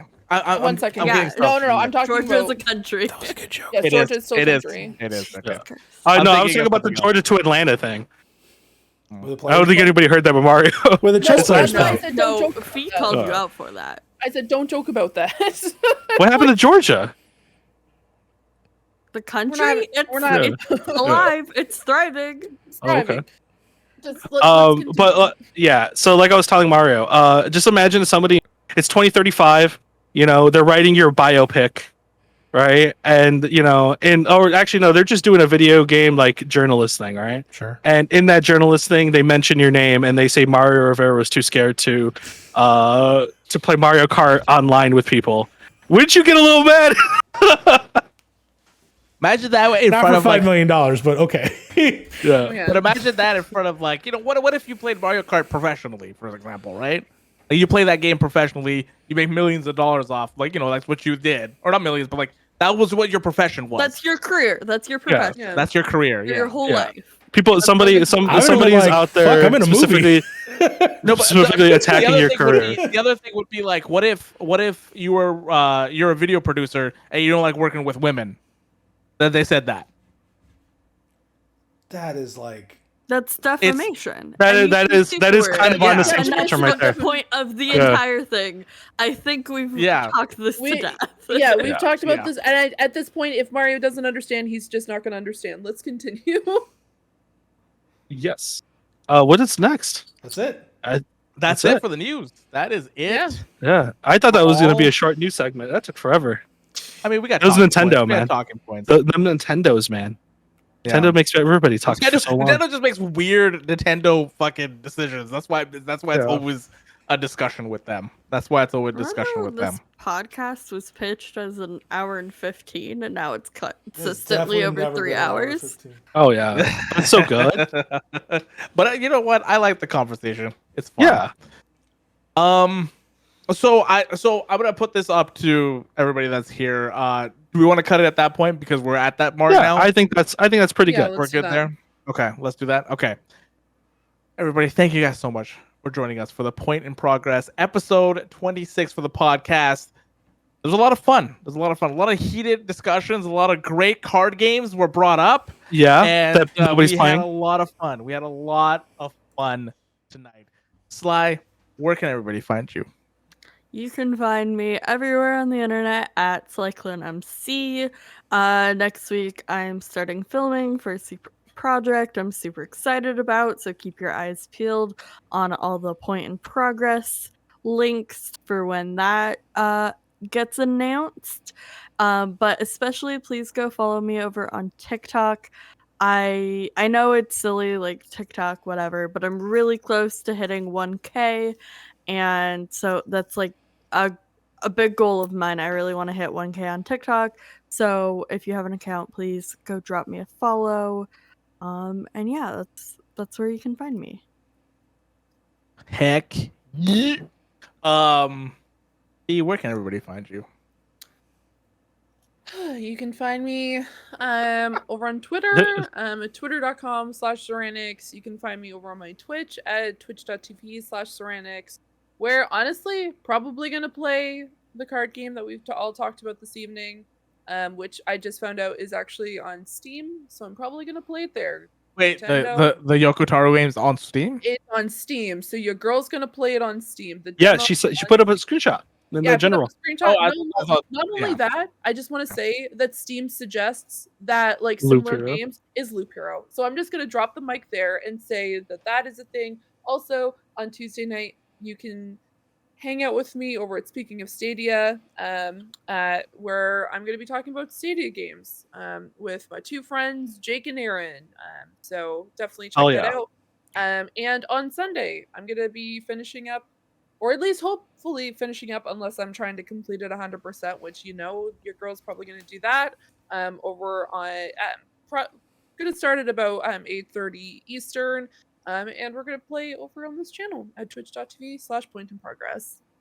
I think the real question is, where can't you find V? Correct. Where can't you find me? Nico. Okay, so what? That's the Japanese streaming website. Come on, you can't find her on there. I thought you were talking about. I thought you were making a fucking anime reference here. You know what? That joke did not land. It did not land. Mario, where can everybody find you? You can find me on Fansly and OnlyFans. No, you can find me here at Point in Progress, where we sometimes do reviews and stuff like that at the YouTube channel. But you can also find me at youtube.com/thatMarioRivera, where I have a Halo show where I invite someone over every week to play Halo with me. We are in the middle of scheduling this upcoming week, but we have a few people up and ready. So until then, check what it are you out on there. season? What are you on? Halo 4 now? No, still on 2. 2? It's a lot of levels, but we're getting close to gearing up for season 3. So Halo 3 is on the way. I think what I'm going to do now is I'm just going to go sequential, and then if I make it to 6, I'll do 6, and then the bonus seasons will be Reach and stuff like that. Gotcha. But otherwise, yeah, that's what I've been up to. That's where you can find me. Frank, where can y'all find him? You can find me here at the Twitch, the Point in Progress Twitch, where I talk video games with my people. Shit about video games. We're talking about Canyoneros and Toyota Fords up in this motherfucker every week. No, you can find me here at Point in Progress, where we talk about. You can find me at Twitter, where I talk shit about video games, and you can find me hopefully on the YouTube channel next week. I have written up a Deathloop review. I already have the script ready. I just need to find the time and motivation to actually splice up a video, record it, and all that. But you probably will see that next week. And then next week, I'm looking to do some Neo 2 on the channel. So keep an eye out for that. Yeah, I am contemplating. I don't know what you want to do. I'm going to talk to you, Mario, after the podcast is done here about Kenna, and then try to coordinate something with that if you want to coordinate something with that. But yeah, you can find me here on Point in Progress. My other channel, I am in the middle of moving and stuff like that, so my streams and stuff are all really scarce at the moment. So you can find me here, Point in Progress, where we have this podcast. We have Fantasy in Progress every week. Both podcasts are every week, and then we have review videos that come out every semi-weekly, every bi-weekly, I would say. When we want to do them. Yeah, when we want to do them. Right now, they're like bi-weekly-ish kind of type thing, every like 3 weeks or something like that. So, and they're a lot of fun. They're a lot of fun. Good, nicely produced, and they're popular apparently on our channel. So, good for us. Good for us. But guys, thank you guys so much for joining us for episode 26 for the Point in Progress podcast. A podcast that is on 2 different continents with 5 different friends, 3 different time zones, everything that we love, and thinking critically of them. Yeah. I don't know. I'm in Antarctica, man. We're all on the same continent, my dude. I'm Five in different countries, bro. Five different I don't know about you, countries. but I'm in Georgia. There was something with the Five that I different missed. Mario is in Georgia. 5 different countries. 5 countries. Damn, Georgia. Man, 5 different planets.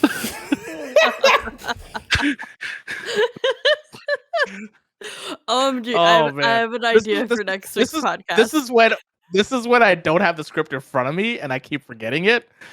5 friends, 3 different time zones, and 2 different countries. There it is. There it is. Guys, thank you guys so much for watching. Thank you guys so much for listening. If you guys like this show, please hit that like button. If you guys want more, or if you guys like this kind of show, like this kind of podcast, hit that sub button. We're here every week for you guys. Until next time. Progress has been made. Shout out Shout out to to Anna Joy Taylor. Alexis Shut- Blake, happy birthday. shout out to Nona Gaparindashvili. What the fuck? We're just doing shout out. How you pronounce that? What? Shout out to Coffee Cake. Bye, guys. Yeah.